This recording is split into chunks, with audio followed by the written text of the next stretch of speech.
Bismillahirrahmanirrahim. Alhamdulillahi Rabbil Alameen. Wassalatu wassalamu ala Sayyidil Mursalin. Nabiyyina Muhammad wa ala alihi wa sahbihi ajma'in wa man tabi'ahum bi ihsanin ila yaumiddin. Amma ba'd. Fa'udhu billahi minash shaitanir rajim. Bismillahirrahmanirrahim. Hamim ain sin qaf. Kadzalika yuhi ilayka wa ila alladhina min qablik. Allahul azizul hakim. Lahu ma fis samawati wa ma fil ardi wa huwal aliyyul azim. আল্লাহ পাক রব্বুল আলামিনের সমস্ত প্রশংসা, যে আল্লাহ পাক রব্বুল আলামিন যাকে ইচ্ছা সম্মানিত করেন আর যাকে ইচ্ছা লাঞ্ছিত অপদস্থ করেন।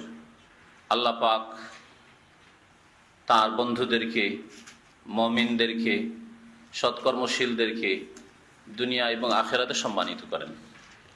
আল্লাহ পাক কাফিরকে, মুশরিককে, পাপিষ্ঠ গুনাহগারদেরকে, জালেমদেরকে আল্লাহ পাক লাঞ্ছিত করেন দুনিয়া এবং আখিরাতে। আল্লাহ পাক রব্বুল আলামিন ন্যায় বিচার, ইনসাফের দাঁড়িপাল্লা, মিজান কায়েম করেছেন। কোরআনে কারীম হচ্ছে আল্লাহ পাক রব্বুল আলামিনের ন্যায় বিচারের, ন্যায় নীতির, ইনসাফের বিধানের মানদণ্ড। আজকে তাফসীর হবে সূরা শুরার। শুরা মানে হচ্ছে পরামর্শ। এই সূরার একটি আয়াতে পরামর্শের কথা উল্লেখ করা হয়েছে। শুরা মানে মশওয়ারা, যাকে আমরা বলি অনেকে, পরামর্শের কথা। মশওয়ারা শব্দটি আরবি থেকে এসছে। আরবিতে শুরা বলা হয়, মশুরা বলা হয়, ওটাকে উর্দুতে মশওয়ারা বলে, মশওয়ারা। আর আমরা ওটাকে অনেকে সলা পরামর্শ, মশওয়ারা এরকম ব্যবহার করে থাকি। তো এই শুরা অর্থাৎ পরামর্শ করা উচিত কোনো সিদ্ধান্তের ক্ষেত্রে আপনজনদের সাথে, জ্ঞানীদের সাথে। এই বিষয়টি শরীয়তের বিষয়। আল্লাহ পাক কোরআনে কারীমের দুটি আয়াতে উল্লেখ করেছেন, তার একটি আয়াত এই সূরায় রয়েছে, সূরা শুরাতে রয়েছে। সেই শব্দ নিয়ে নামকরণ হয়েছে সূরার, সূরায়ে শুরা। আল্লাহ পাক রব্বুল আলামিন এই সূরা শুরু করেছেন ওহী দিয়ে, যে ওহী আল্লাহ পাক সমস্ত নবী রাসূলগণের উপর নাযিল করেছেন এবং শেষ রাসূল মুহাম্মদ সাল্লাল্লাহু আলাইহি ওয়াসাল্লামের উপর নাযিল করেছেন। যেই ওহী হচ্ছে কোরআনে কারীম, ওই রকমই আগের যে কিতাবসমূহ সেগুলি আল্লাহ পাক রব্বুল আলামিনের ওহী। ওহী হচ্ছে আল্লাহ পাকের আসমানি বিধান, ওহী হচ্ছে আল্লাহ পাকের দিন। আল্লাহ পাকের দিনের উৎস হচ্ছে ওহী। ওহী দ্বারা যদি প্রমাণিত হয় তাহলে সেটা দিন, আর ওহী দ্বারা যদি প্রমাণিত না হয় তো সেটা দিন নয়, সেটা আল্লাহ পাকের বিধান নয়। ওহী কোরআনে কারীম এবং ওহী রাসূলুল্লাহ সাল্লাল্লাহু আলাইহি সাল্লামের হাদিস, তিনি যা বলেছেন, তিনি যা করেছেন, আর যেসব কাজের স্বীকৃতি দিয়েছেন, সামনে করা হয়েছে, নবী সাল্লাল্লাহু আলাইহি সাল্লাম অনুমোদন দিয়েছেন। এই সূরার প্রথমে দুটি আয়াত পরপর রয়েছে যাতে বিচ্ছিন্ন অক্ষর রয়েছে, হুরুফে মুকাত্তাআত মানে বিচ্ছিন্ন অক্ষর, যেগুলির উদ্দেশ্য আল্লাহ পাক ছাড়া আর কেউ জানে না। কোরআনে কারীমের বিভিন্ন সূরা আর প্রথমে রয়েছে, তার মধ্যে এটি একটি সূরা। হা একটি অক্ষর, মিম, তারপরে দ্বিতীয় আয়াত রয়েছে আইন, সিন, কাফ। এই পাঁচটি অক্ষর এই সূরার প্রথমে রয়েছে, বিচ্ছিন্ন অক্ষর, যার উদ্দেশ্য আল্লাহ পাকই ভালো জানেন। তবে এর আগে অনেকবারই বলেছি, হয়তো আল্লাহ পাক রব্বুল আলামিন আরব জাতিকে, যাদের মাতৃভাষা আরবি ছিল, তাদেরকে ঈমানের দাওয়াত দেওয়া হয়েছে কোরআনে কারীমের প্রতি, এবং যার প্রতি কোরআন নাযিল হয়েছে অর্থাৎ রাসূলুল্লাহ সাল্লাল্লাহু আলাইহি ওয়াসাল্লামের প্রতি, আল্লাহ যিনি নাযিল করেছেন আল্লাহ পাক তার প্রতি, যদি তারা ঈমান না নিয়ে আসে, বিশ্বাস না করে, তাহলে তাদেরকে চ্যালেঞ্জ করা হয়েছে যে এই অক্ষরগুলি দিয়ে এই রকমের তোমরা কোনো বাণী তৈরি করে এই চ্যালেঞ্জ গ্রহণ করো আর মোকাবেলা করো। কিন্তু তারা তাতে হার মানতে বাধ্য হয়েছে। আল্লাহ পাক তারপর ইরশাদ করেছেন কাযালিকা ইউহি ইলাইকা, এইভাবেই হে নবী তোমার প্রতি ওহী করেছেন। ওয়া ইলাল্লাযিনা মিন ক্বাবলিকা, আর ওই সব নবী প্রতি ওহী করেছেন যারা আপনার পূর্বে বা তোমার পূর্বে চলে গেছে। যেসব নবী রাসূলগণ তোমার পূর্বে চলে গেছে তাদের প্রতিও আল্লাহ পাক ওহী করেছেন। তাহলে ওহী আল্লাহর পক্ষ থেকে, আসমান থেকে নাজিল হয়েছে, এবং শেষ নবী মুহাম্মদ সাল্লাল্লাহু আলাইহি ওয়াসাল্লামের উপর যেমন ওহী নাজিল হয়েছে, তেমনি আগের নবী রাসূলগণের প্রতিও ওহী নাজিল হয়েছে। ওহী নাজিল করেছেন কে? এর ইউহির ফাইল হচ্ছে কর্তা আল্লাহ। ফাইল আল্লাহ, যা পরে এসেছে।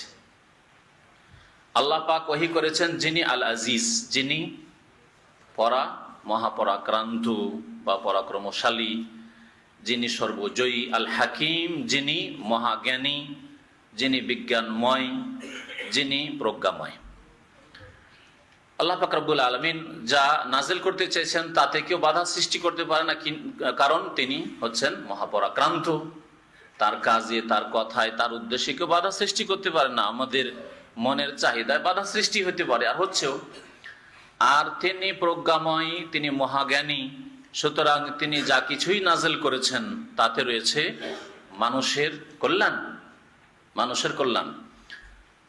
এবং প্রত্যেকটি আল্লাহ পাকের বিধানে, তা বিশ্বাসের বিধান হোক, আকীদাই হোক, অথবা ইবাদত হোক, অথবা হালাল হারাম হোক, আচার আচরণের ক্ষেত্রে আখলাক চরিত্রের সাথেই সম্পর্ক হোক, সেই বিধিবিধানের সবগুলিতে রহস্য রয়েছে, হেকমত রয়েছে, তাতে উপকারিতা রয়েছে। যদি আল্লাহ কিছু হারাম করে থাকেন তাতে নিশ্চয়ই রহস্য রয়েছে। কোনো কিছুকে আল্লাহ হালাল করেছেন তাতে অবশ্যই রহস্য রয়েছে। কোনো ক্ষেত্রে বলেছেন এই ক্ষেত্রে উজু করতে হবে, উজু তোমার ভঙ্গ হয়েছে, তাতে অবশ্যই রহস্য রয়েছে। কোনো ক্ষেত্রে উজু ভঙ্গ হবে না, এতে রহস্য রয়েছে যে কোনো বিধিবিধানে। কারণ তা নাজিল করেছেন আল হাকিম, যিনি প্রজ্ঞাময়।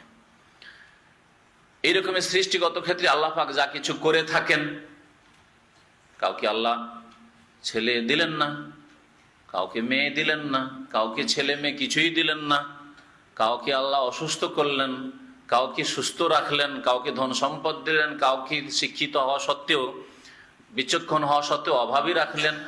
আল্লাহ পাকের এই সৃষ্টিগত নীতিমালাতেও হেকমত রয়েছে। আল্লাহ পাকের হাকিম নাম হওয়ার এই অর্থ।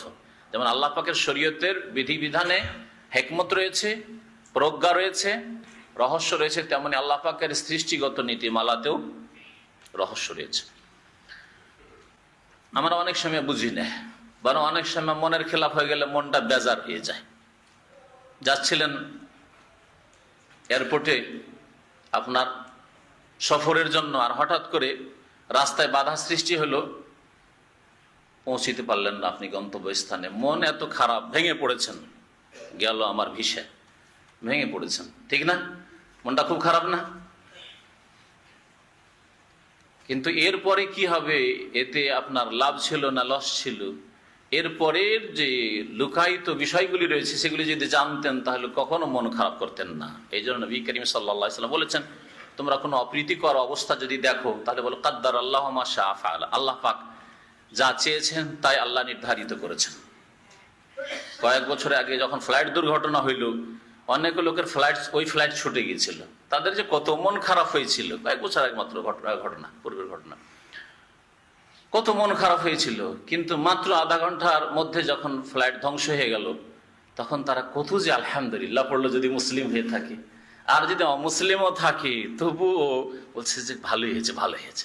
কিন্তু কিছুক্ষণ আগে বলছিল যে কি খারাপ অবস্থা, হ্যাঁ কত খারাপ হইল, হয়রান হয়ে এলাম, আর পৌঁছিতে পারলাম না গন্তব্যস্থানে, তাই না? তো এটা একটা উদাহরণ যা দিয়ে আপনি জীবনের প্রত্যেকটি ক্ষেত্রে নিতে পারেন। যে আপনার একটা চাকরি ছুটে গেল, একটা কাজ ছুটে গেল, এক জায়গায় ক্ষতি হলো, তাতে মনে করিয়েন না যে এতেই আমার খারাপ রয়েছে, বরং এতে হেকমত রয়েছে। আশা আনতাকরা হুসাইআন, হতে পারে যে কোনো কিছুকে তোমরা খারাপ মনে করেছো, ওয়াজআল আল্লাহু ফীহি খায়রান কাসীরা, আল্লাহ পাক এতে বহু কল্যাণ রেখেছেন।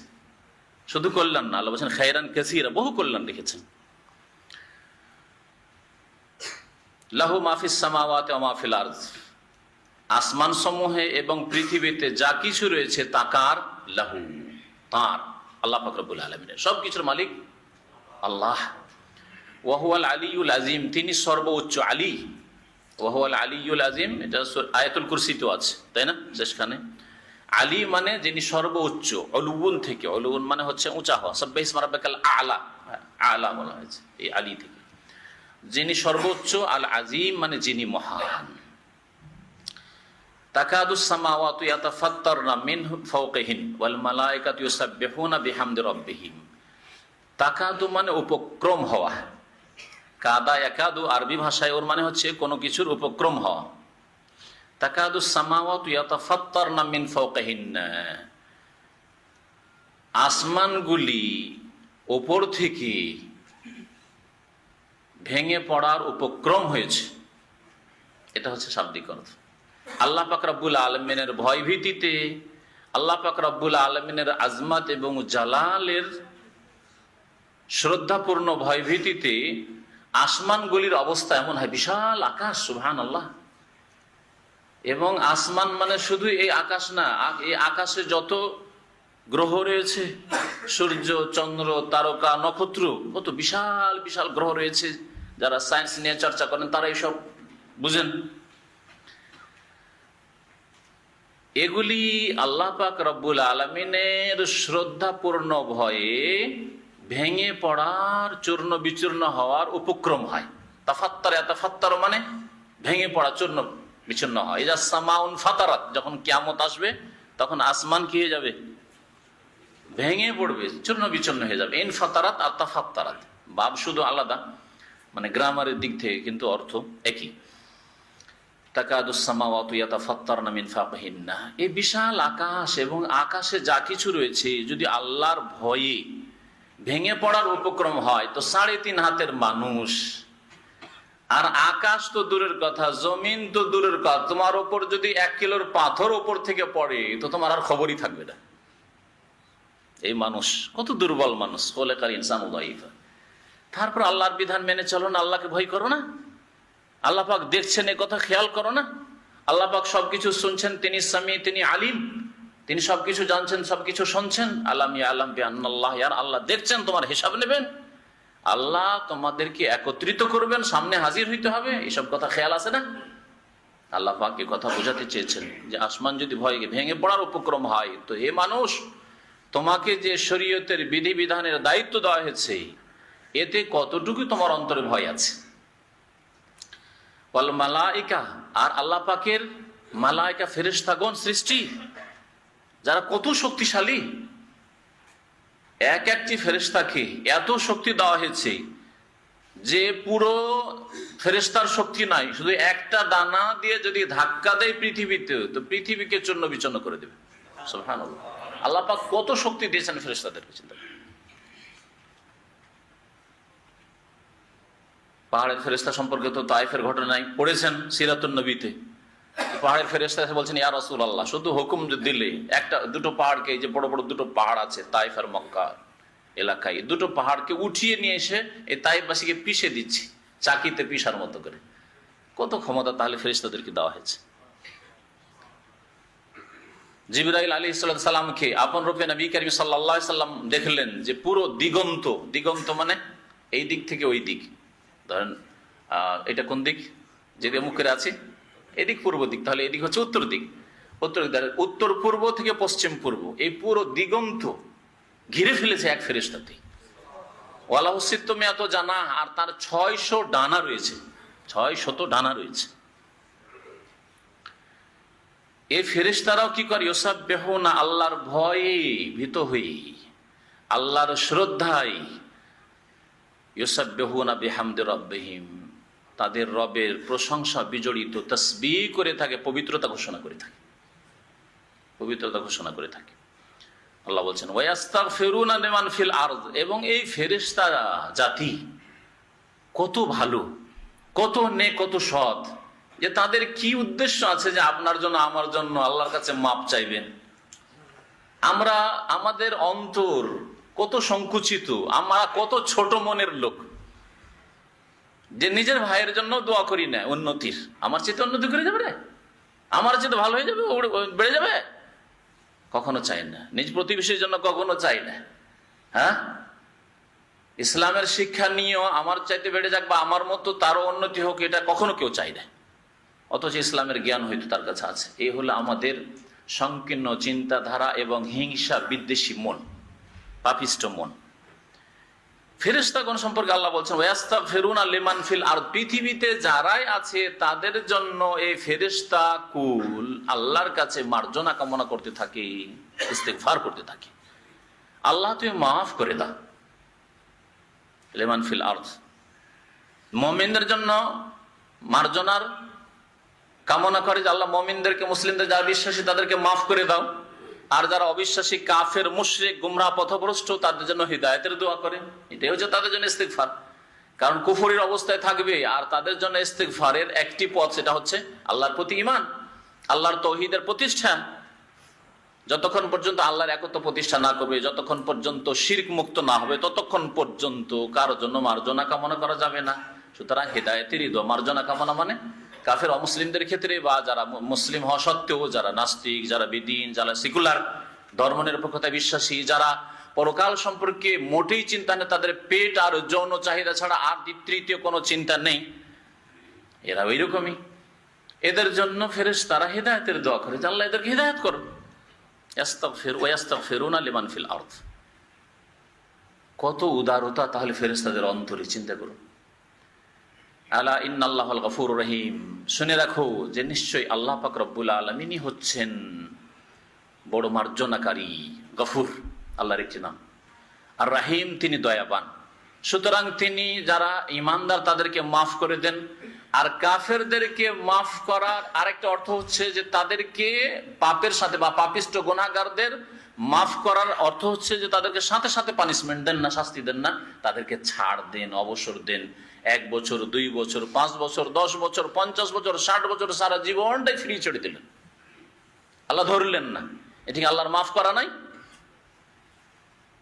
এটা হচ্ছে পাপিষ্ট গুনাহগার কাফেরদের ক্ষেত্রে আল্লাহ পাক রব্বুল আলামিনের গফুর হওয়া, রাহিম হওয়া। আল্লাহর কি দয়ার বহিঃপ্রকাশ নয়? আল্লাহ কত রহম করছেন যে পাপ করেই যাচ্ছেন আল্লাহর জমিনে, আল্লাহর নিয়ামত নিয়ে সবকিছু আল্লাহর, আর গুনাহ করছেন তারপর আল্লাহ ধরছেন না। এটা হচ্ছে আল্লাহ পাক রব্বুল আলামিনের রহমত অমুসলিমদের জন্য, কাফেরের জন্য, মুশরিকের জন্য, গুনাহগারদের জন্য। আর মুমিনদের জন্য তো আল্লাহ পাকের খাস রহমত আছেই, যারা সত্যিকার অর্থে মুমিন, সৎকর্মশীল। এবং আল্লাহ পাক রব্বুল আলামিনের মার্জনা তো আছেই, যে আল্লাহ পাক তাদেরকে মাফ করে দেন।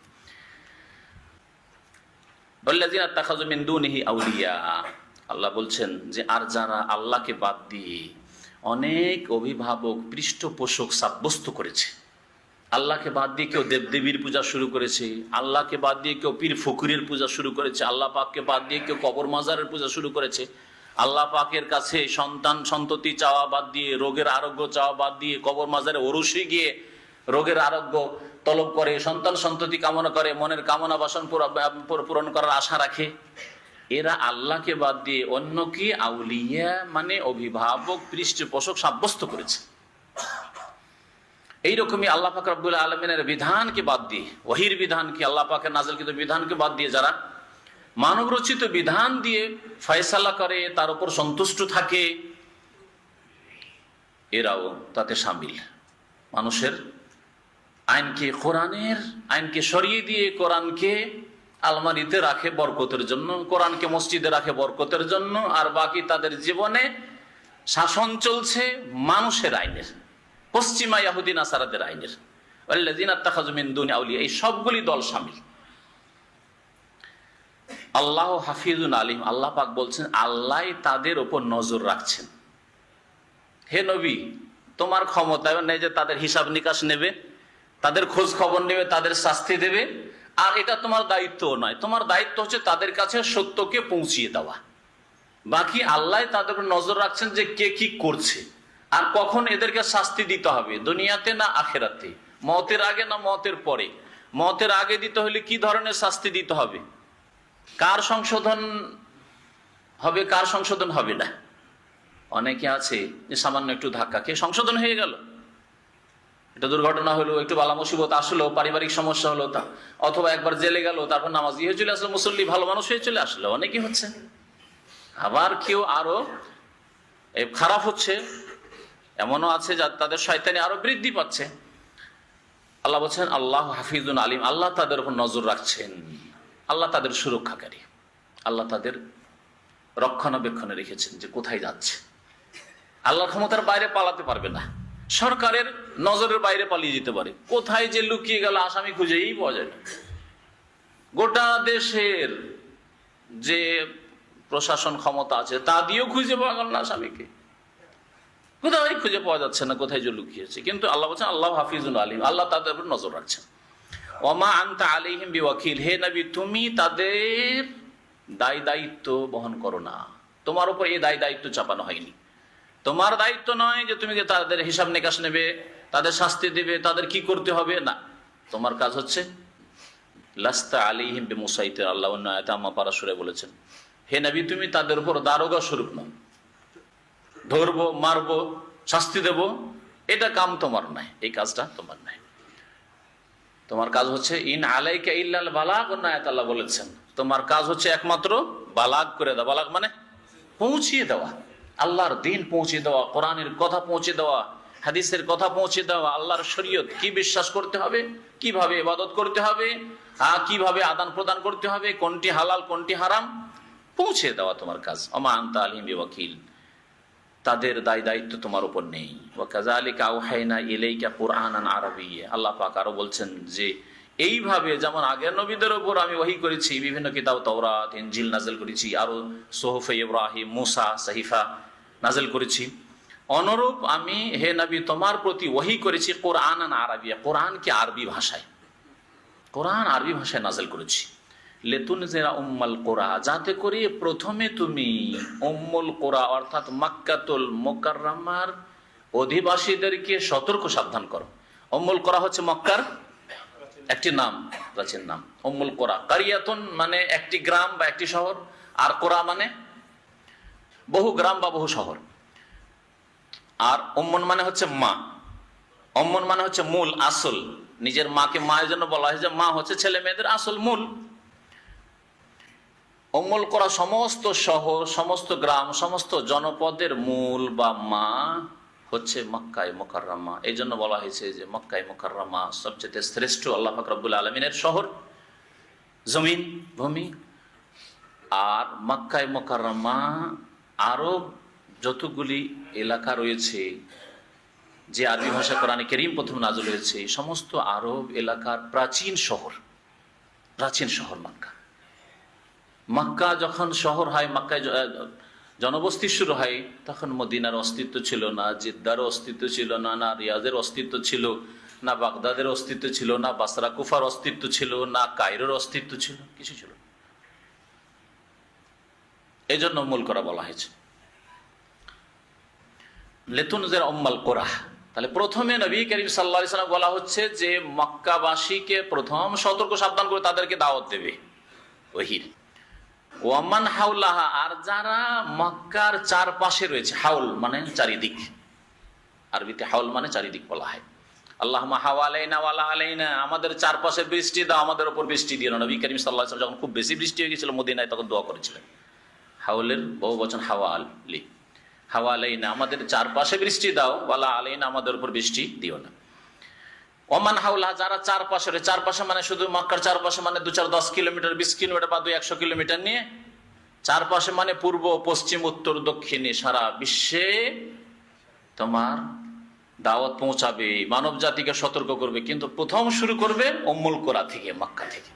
এই জন্য রাসূলুল্লাহ সাল্লাল্লাহু আলাইহি ওয়াসাল্লাম এই আয়াতের বাস্তবায়ন করতে গিয়ে 13 বছর দেখছেন বাস্তবে ফল হচ্ছে না। মাত্র কয়েকটা লোক, 5 বছর চলে যাচ্ছে, মাত্র 30-40 জন 5 বছরে, বাকি আরো 8 বছর, তাই না? 13 বছরে 8 বছরে দেখা গেল মাত্র কয়েকশো লোক, মাত্র কয়েকশো লোক। আল্লাহ পাক রব্বুল আলামিন সুসংবাদ দিচ্ছেন, সুসংবাদ দিচ্ছেন যে মক্কার লোক ইসলাম কবুল না করলে কি হবে। দেখো বায়াতে আকাবায় এসে, ওই আকাবা ঘাটিতে এসে মদিনার লোকেরা রাতের অন্ধকারে শপথ করে যাচ্ছেন আমরা ইসলাম গ্রহণ করলাম, আসেন আপনি মদিনায়। সুসংবাদ এটা। কিন্তু তারপর আল্লাহ পাকের হুকুম যতক্ষণ না হচ্ছে ততক্ষণ পর্যন্ত তিনি মক্কা থেকে বের হচ্ছেন। আল্লাহ পাকের হুকুম হয়েছে বলে তায়েফে গেছেন, আবার ফিরে এসেছেন। তায়েফ থেকে ফিরে আসার সময় সেখানে আল্লাহ পাক সুসংবাদ দিয়েছেন, যেগুলিতে ঢুকলে তাফসিরের সময় আমাদের চলে যাচ্ছে, সে ঢুকছি না। আল্লাহ পাকের রাস্তাতে সুসংবাদ দিয়েছেন, এই তায়েফের মানুষ যদি ইসলাম কবুল না করে, জিনেরও তো ইসলাম কবুল করলো, এটা সুসংবাদ নয় কি? এটা কি আশ্বাস নয় আল্লাহর পক্ষ থেকে যে তোমার উদ্দেশ্যে তুমি কামিয়াব? এই তায়েফের মানুষ হিদায়ত হলো না, কিন্তু জিনেরা তো হিদায়ত হলো মাত্র ফজরের কয়েকটি লাইনের তিলাওয়াত শুনে, কয়েকটি আয়াতের তিলাওয়াত শুনে। চিন্তা করুন আপনি। তারপরে যে বাগানে ঢুকেছিলেন আর বাগানে আঙ্গুর যে পেশ করেছিল যেই গোলাম, সেই গোলাম বিসমিল্লাহ বলে যখন নবী করিম সাল্লাল্লাহু আলাইহি ওয়াসাল্লাম আঙ্গুর খাওয়া শুরু করলেন, তখন সে বলে আমি তো বিসমিল্লাহ এখানে অনেকদিন জীবনে শুনিনি, আরবরা তো কেউ বিসমিল্লাহ বলে না, এই কোথা থেকে বিসমিল্লাহ? বলছে তুমি কোথা থেকে এসছো? ওই গোলামকে নবী সাল্লাল্লাহু আলাইহি ওয়াসাল্লাম জিজ্ঞাসা, তুমি কোথাকার? বলছে আমি ওই নিনুয়া শহরের। বলছে নিনুয়া মানে ইউনুস আলাইহিস সালামের গ্রাম নিনুয়া, ওই শহরের? বলছে হ্যাঁ ওই শহরের। আপনি ইউনুসের নাম জানেন? আপনি ইউনুস আলাইহিস সালামের নাম জানেন? বলছে হ্যাঁ জানবো না কেন, তিনি যেখান থেকে এসেছেন সেখান থেকেই তো আমি এসেছি, অর্থাৎ তিনি যে নবী হয়েছেন আমি তো নবী হয়ে এসেছি। সুবহানাল্লাহ। সেই গোলাম, তার মনিব মালিকরা কেউ ইসলাম গ্রহণ করছে না, পয়সাওয়ালারা, সেই গোলাম কিন্তু দাস ইসলাম কবুল করছে। এটা কি সুসংবাদ নয়? সুসংবাদ, সুসংবাদ। কিন্তু আল্লাহ পাক রব্বুল বলেন প্রথম নিজের জাতিকে, নিজের আত্মীয় স্বজনকে, নিজের গ্রামবাসীকে, নিজের শহরবাসীকে সত্যের দাওয়াত দিতে হবে।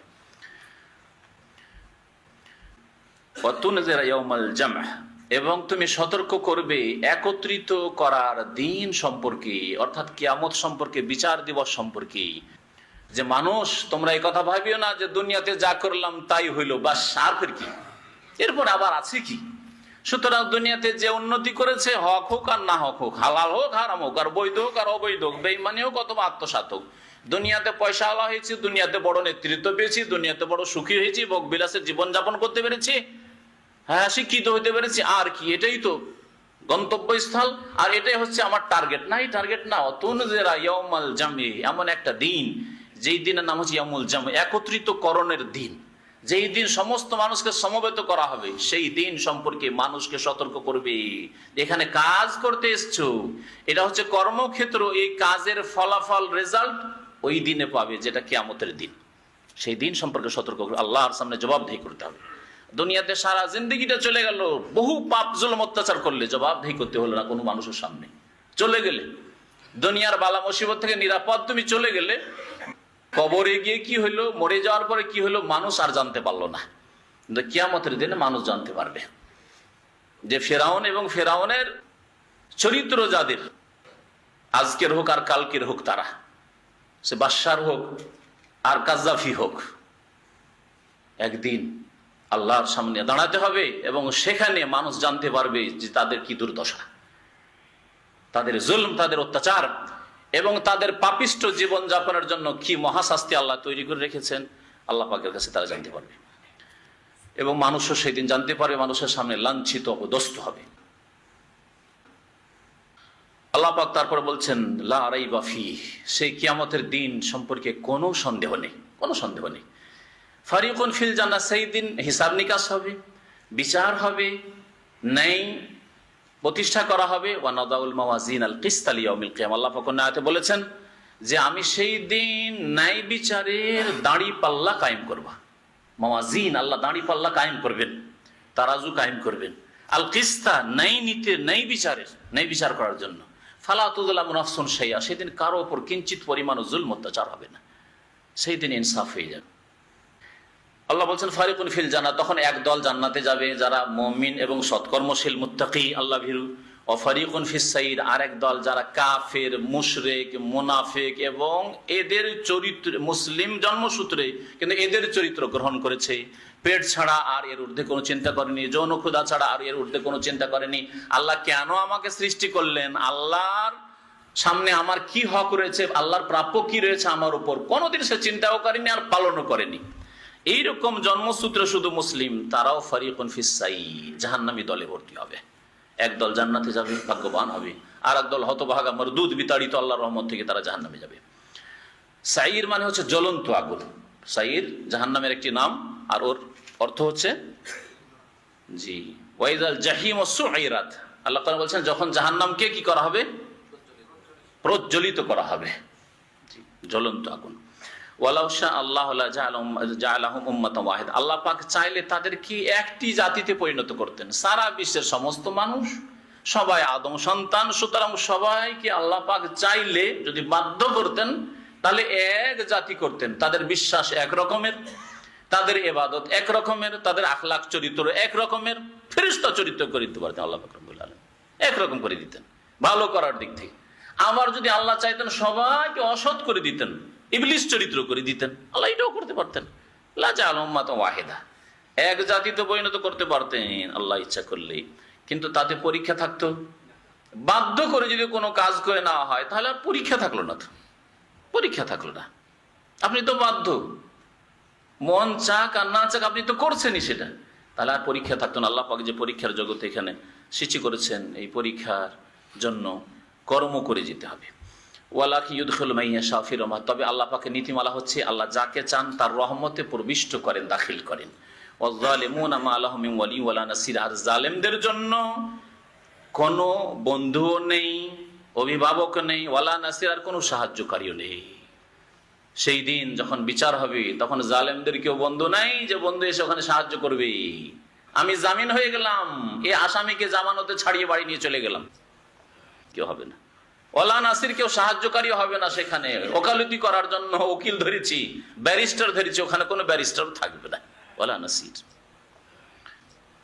আমিত্তাখাযু মিন দুনিহি আউলিয়া, আল্লাহ পাক বলছেন মুশরিকদের সম্পর্কে যে তারা আল্লাহকে বাদ দিয়ে কি অন্য পৃষ্ঠপোষক তারা সাব্যস্ত করেছে, আল্লাহকে বাদ দিয়ে অন্যকে সিজদা করেছে, আল্লাহকে বাদ দিয়ে অন্যের কাছে দোয়া করেছে, আল্লাহকে বাদ দিয়ে মনে করে অন্য কেউ দিতে পারে, কেউ দাস্তগীর হাত ধরে উদ্ধার করতে পারে, কেউ গৌসুল আজম মহান উদ্ধারকারী আছে, কেউ গরিব নওয়াজ গরিবের দাতা আছে আল্লাহ পাক ছাড়া।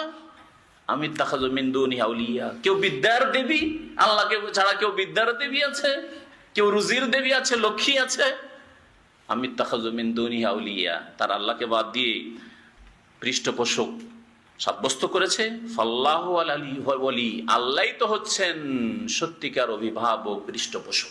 আল্লাহই হচ্ছেন একমাত্র ওয়ালি এবং তিনি মাওলা। আনতা ওয়ালিউহা মাওলাহা, নবী সাল্লাল্লাহু আলাইহি ওয়াসাল্লামের একটি হাদিসের দুআই রয়েছে, আল্লাহুম্মা আতে নাফসি তাকওয়াহা, আল্লাহ আমার নফসকে, আমার হৃদয়কে তুমি তাকওয়া দান করো, তোমার ভয় ভীতি দান করো, পাপমুক্ত জীবন যাপন দান করো। ওয়াজাক্কিহা, আর তাকে পরিশুদ্ধ করো, পাক পবিত্র করো। আনতা খায়রু মান যাক্কাহা, তুমি সর্বশ্রেষ্ঠ সত্তা যিনি পবিত্রতা দান করতে পারেন। আনতা ওয়ালিউহা ওয়া মাওলাহা, তুমি এই নফসের আমার ওয়ালি এবং তুমি তার মাওলা। ওয়ালি এবং মাওলা এই হাদিসে বলা হয়েছে। আল্লাহ হচ্ছেন মাওলা এবং আল্লাহ হচ্ছেন ওয়ালি। ওয়া হুয়া ইউহিল মাউতা, এবং তিনি মৃতদেরকে জীবিত করে থাকেন। মাউতা মাইয়িতের বহুবচন, মৃতদেরকে আল্লাহ পাকে জীবিত করে থাকেন। ওয়া হুয়া আলা কুল্লি শাইইন কাদির, তিনি সবকিছুর উপর ক্ষমতাবান।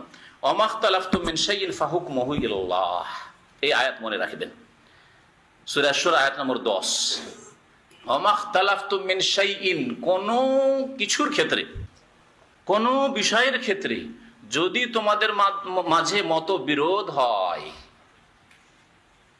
যদি তোমাদের মাঝে বিভক্তি হয়, মতবিরোধ হয়, দলাদলি হয়, এটা করব করব না, এটা জায়েজ না জায়েজ, এটা বিশ্বাস করব না বিশ্বাস করব না, নবী নূরের না মাটির, আল্লাহ তার আরশে না সর্বত্র, ওমাখতালাফতুম মিন শাইইন, ছোট হোক আর বড় হোক, পবিত্রতার মাসলা হোক আর নামাজের মাসলা মাসাইল হোক, আর হালাল হারাম জায়েজ না জায়েজের মাসলা মাসাইল হোক, ওমাখতালাফতুম মিন শাইইন, যে কোনো ক্ষেত্রে তোমাদের ইখতিলাফ। এই ইখতিলাফ ধর্মীয় ইখতিলাফ হতে পারে, যে আল্লাহর সন্তুষ্টির পথ ইসলাম না ইহুদি মতবাদ না খ্রিস্টান মতবাদ না বুদ্ধিজম না হিন্দুইজম, এটা ওর মধ্যে শামিল। যেমন ঠিক তেমনি মুসলিমদের মধ্যে 73 ফিরকা হয়েছে, 73টি দল, নবী করিম সাল্লাল্লাহু আলাইহি ওয়াসাল্লাম ভবিষ্যদ্বাণী, তার মধ্যে কোনটি মুক্তির পথ, কোন লেভেল লাগালে মুক্তির পথ হাসিল হবে। ওমাখতালাফতুম মিন শাইইন, যে কোনো তোমাদের ইখতিলাফ হোক না কেন, মতবিরোধ হোক না কেন, ফয়সালা কার কাছ থেকে নিতে হবে? ফাহুকমুহু ইলাল্লাহ, তার ফয়সালা, তার সিদ্ধান্ত নিতে হবে আল্লাহর কাছে। আল্লাহর উপর ন্যস্ত রয়েছে, আল্লাহর উপর অর্পিত হবে, আল্লাহ পাকের কাছ থেকে ফয়সালা নিতে হবে। আল্লাহ পাকের ফয়সালা কোথায় পাবেন? কোরআনুল কারীমে। আর পাবেন কোথায়? আল্লাহ পাক একজন রাসূল পাঠিয়েছেন যাকে ওহী করেছেন, তিনি একমাত্র গায়বের কথা আল্লাহর পক্ষ থেকে জেনেছেন, তার মাধ্যমে আমরা দিন জেনেছি। সুতরাং তিনি যে সিদ্ধান্ত দিয়েছেন তার হাদিসে, সেখান থেকে ফয়সালা নিতে হবে। এই আয়াতে শুধু আল্লাহর কথা বলা হয়েছে এবং আল্লাহ যেহেতু রাসূল পাঠিয়েছেন, সুতরাং তাতে রাসূলুল্লাহ সাল্লাল্লাহু আলাইহি সাল্লামের হাদিসও শামিল। আর অন্য আয়াতে সূরা নিসার আয়াত নম্বর বলতে পারেন কেউ? 59। আল্লাহ পাক ইরশাদ করেছে, আইয়ুহাল্লাযিনা আমানু, হে মুমিনরা, আতিউল্লাহ, আল্লাহকে মানো, ওয়া আতিউর রাসূল, রাসূলকে মানো, ওয়া উলিল আমরি মিনকুম, আর তোমাদের নেতাদেরকেও মানো। নেতা, দুনিয়ার নেতা, শাসকদেরকেও মানো।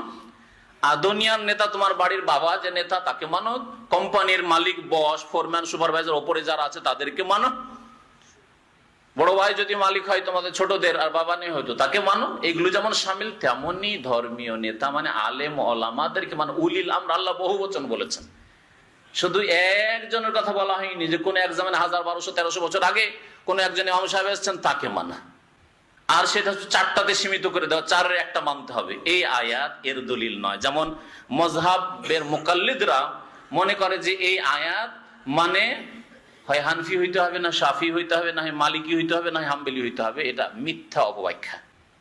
আল্লাহ বলেছেন উলিল আমরে মিনকুম, তোমাদের মধ্য থেকে যারা উলিল আমর, দুনিয়ার নেতা হইতে পারে আর ধর্মীয় নেতা, অর্থাৎ যাদের কাছ থেকে দ্বীনের মাসলা মাসাইলের সমাধান পাবে। তাহলে আপনাকে মাসলা মাসাইলের সমাধানের জন্য কোন জীবিত আলেমকে খুঁজতে হবে। একজন মৃত ব্যক্তি 1200 বছর আগে চলে গেছেন, তিনি এটা বলেছেন কি বলেননি, লোকেরা হয়তো তার নামে চালিয়ে দিয়েছে, আপনি কি করেই জানবেন যে এটা তার সিদ্ধান্ত?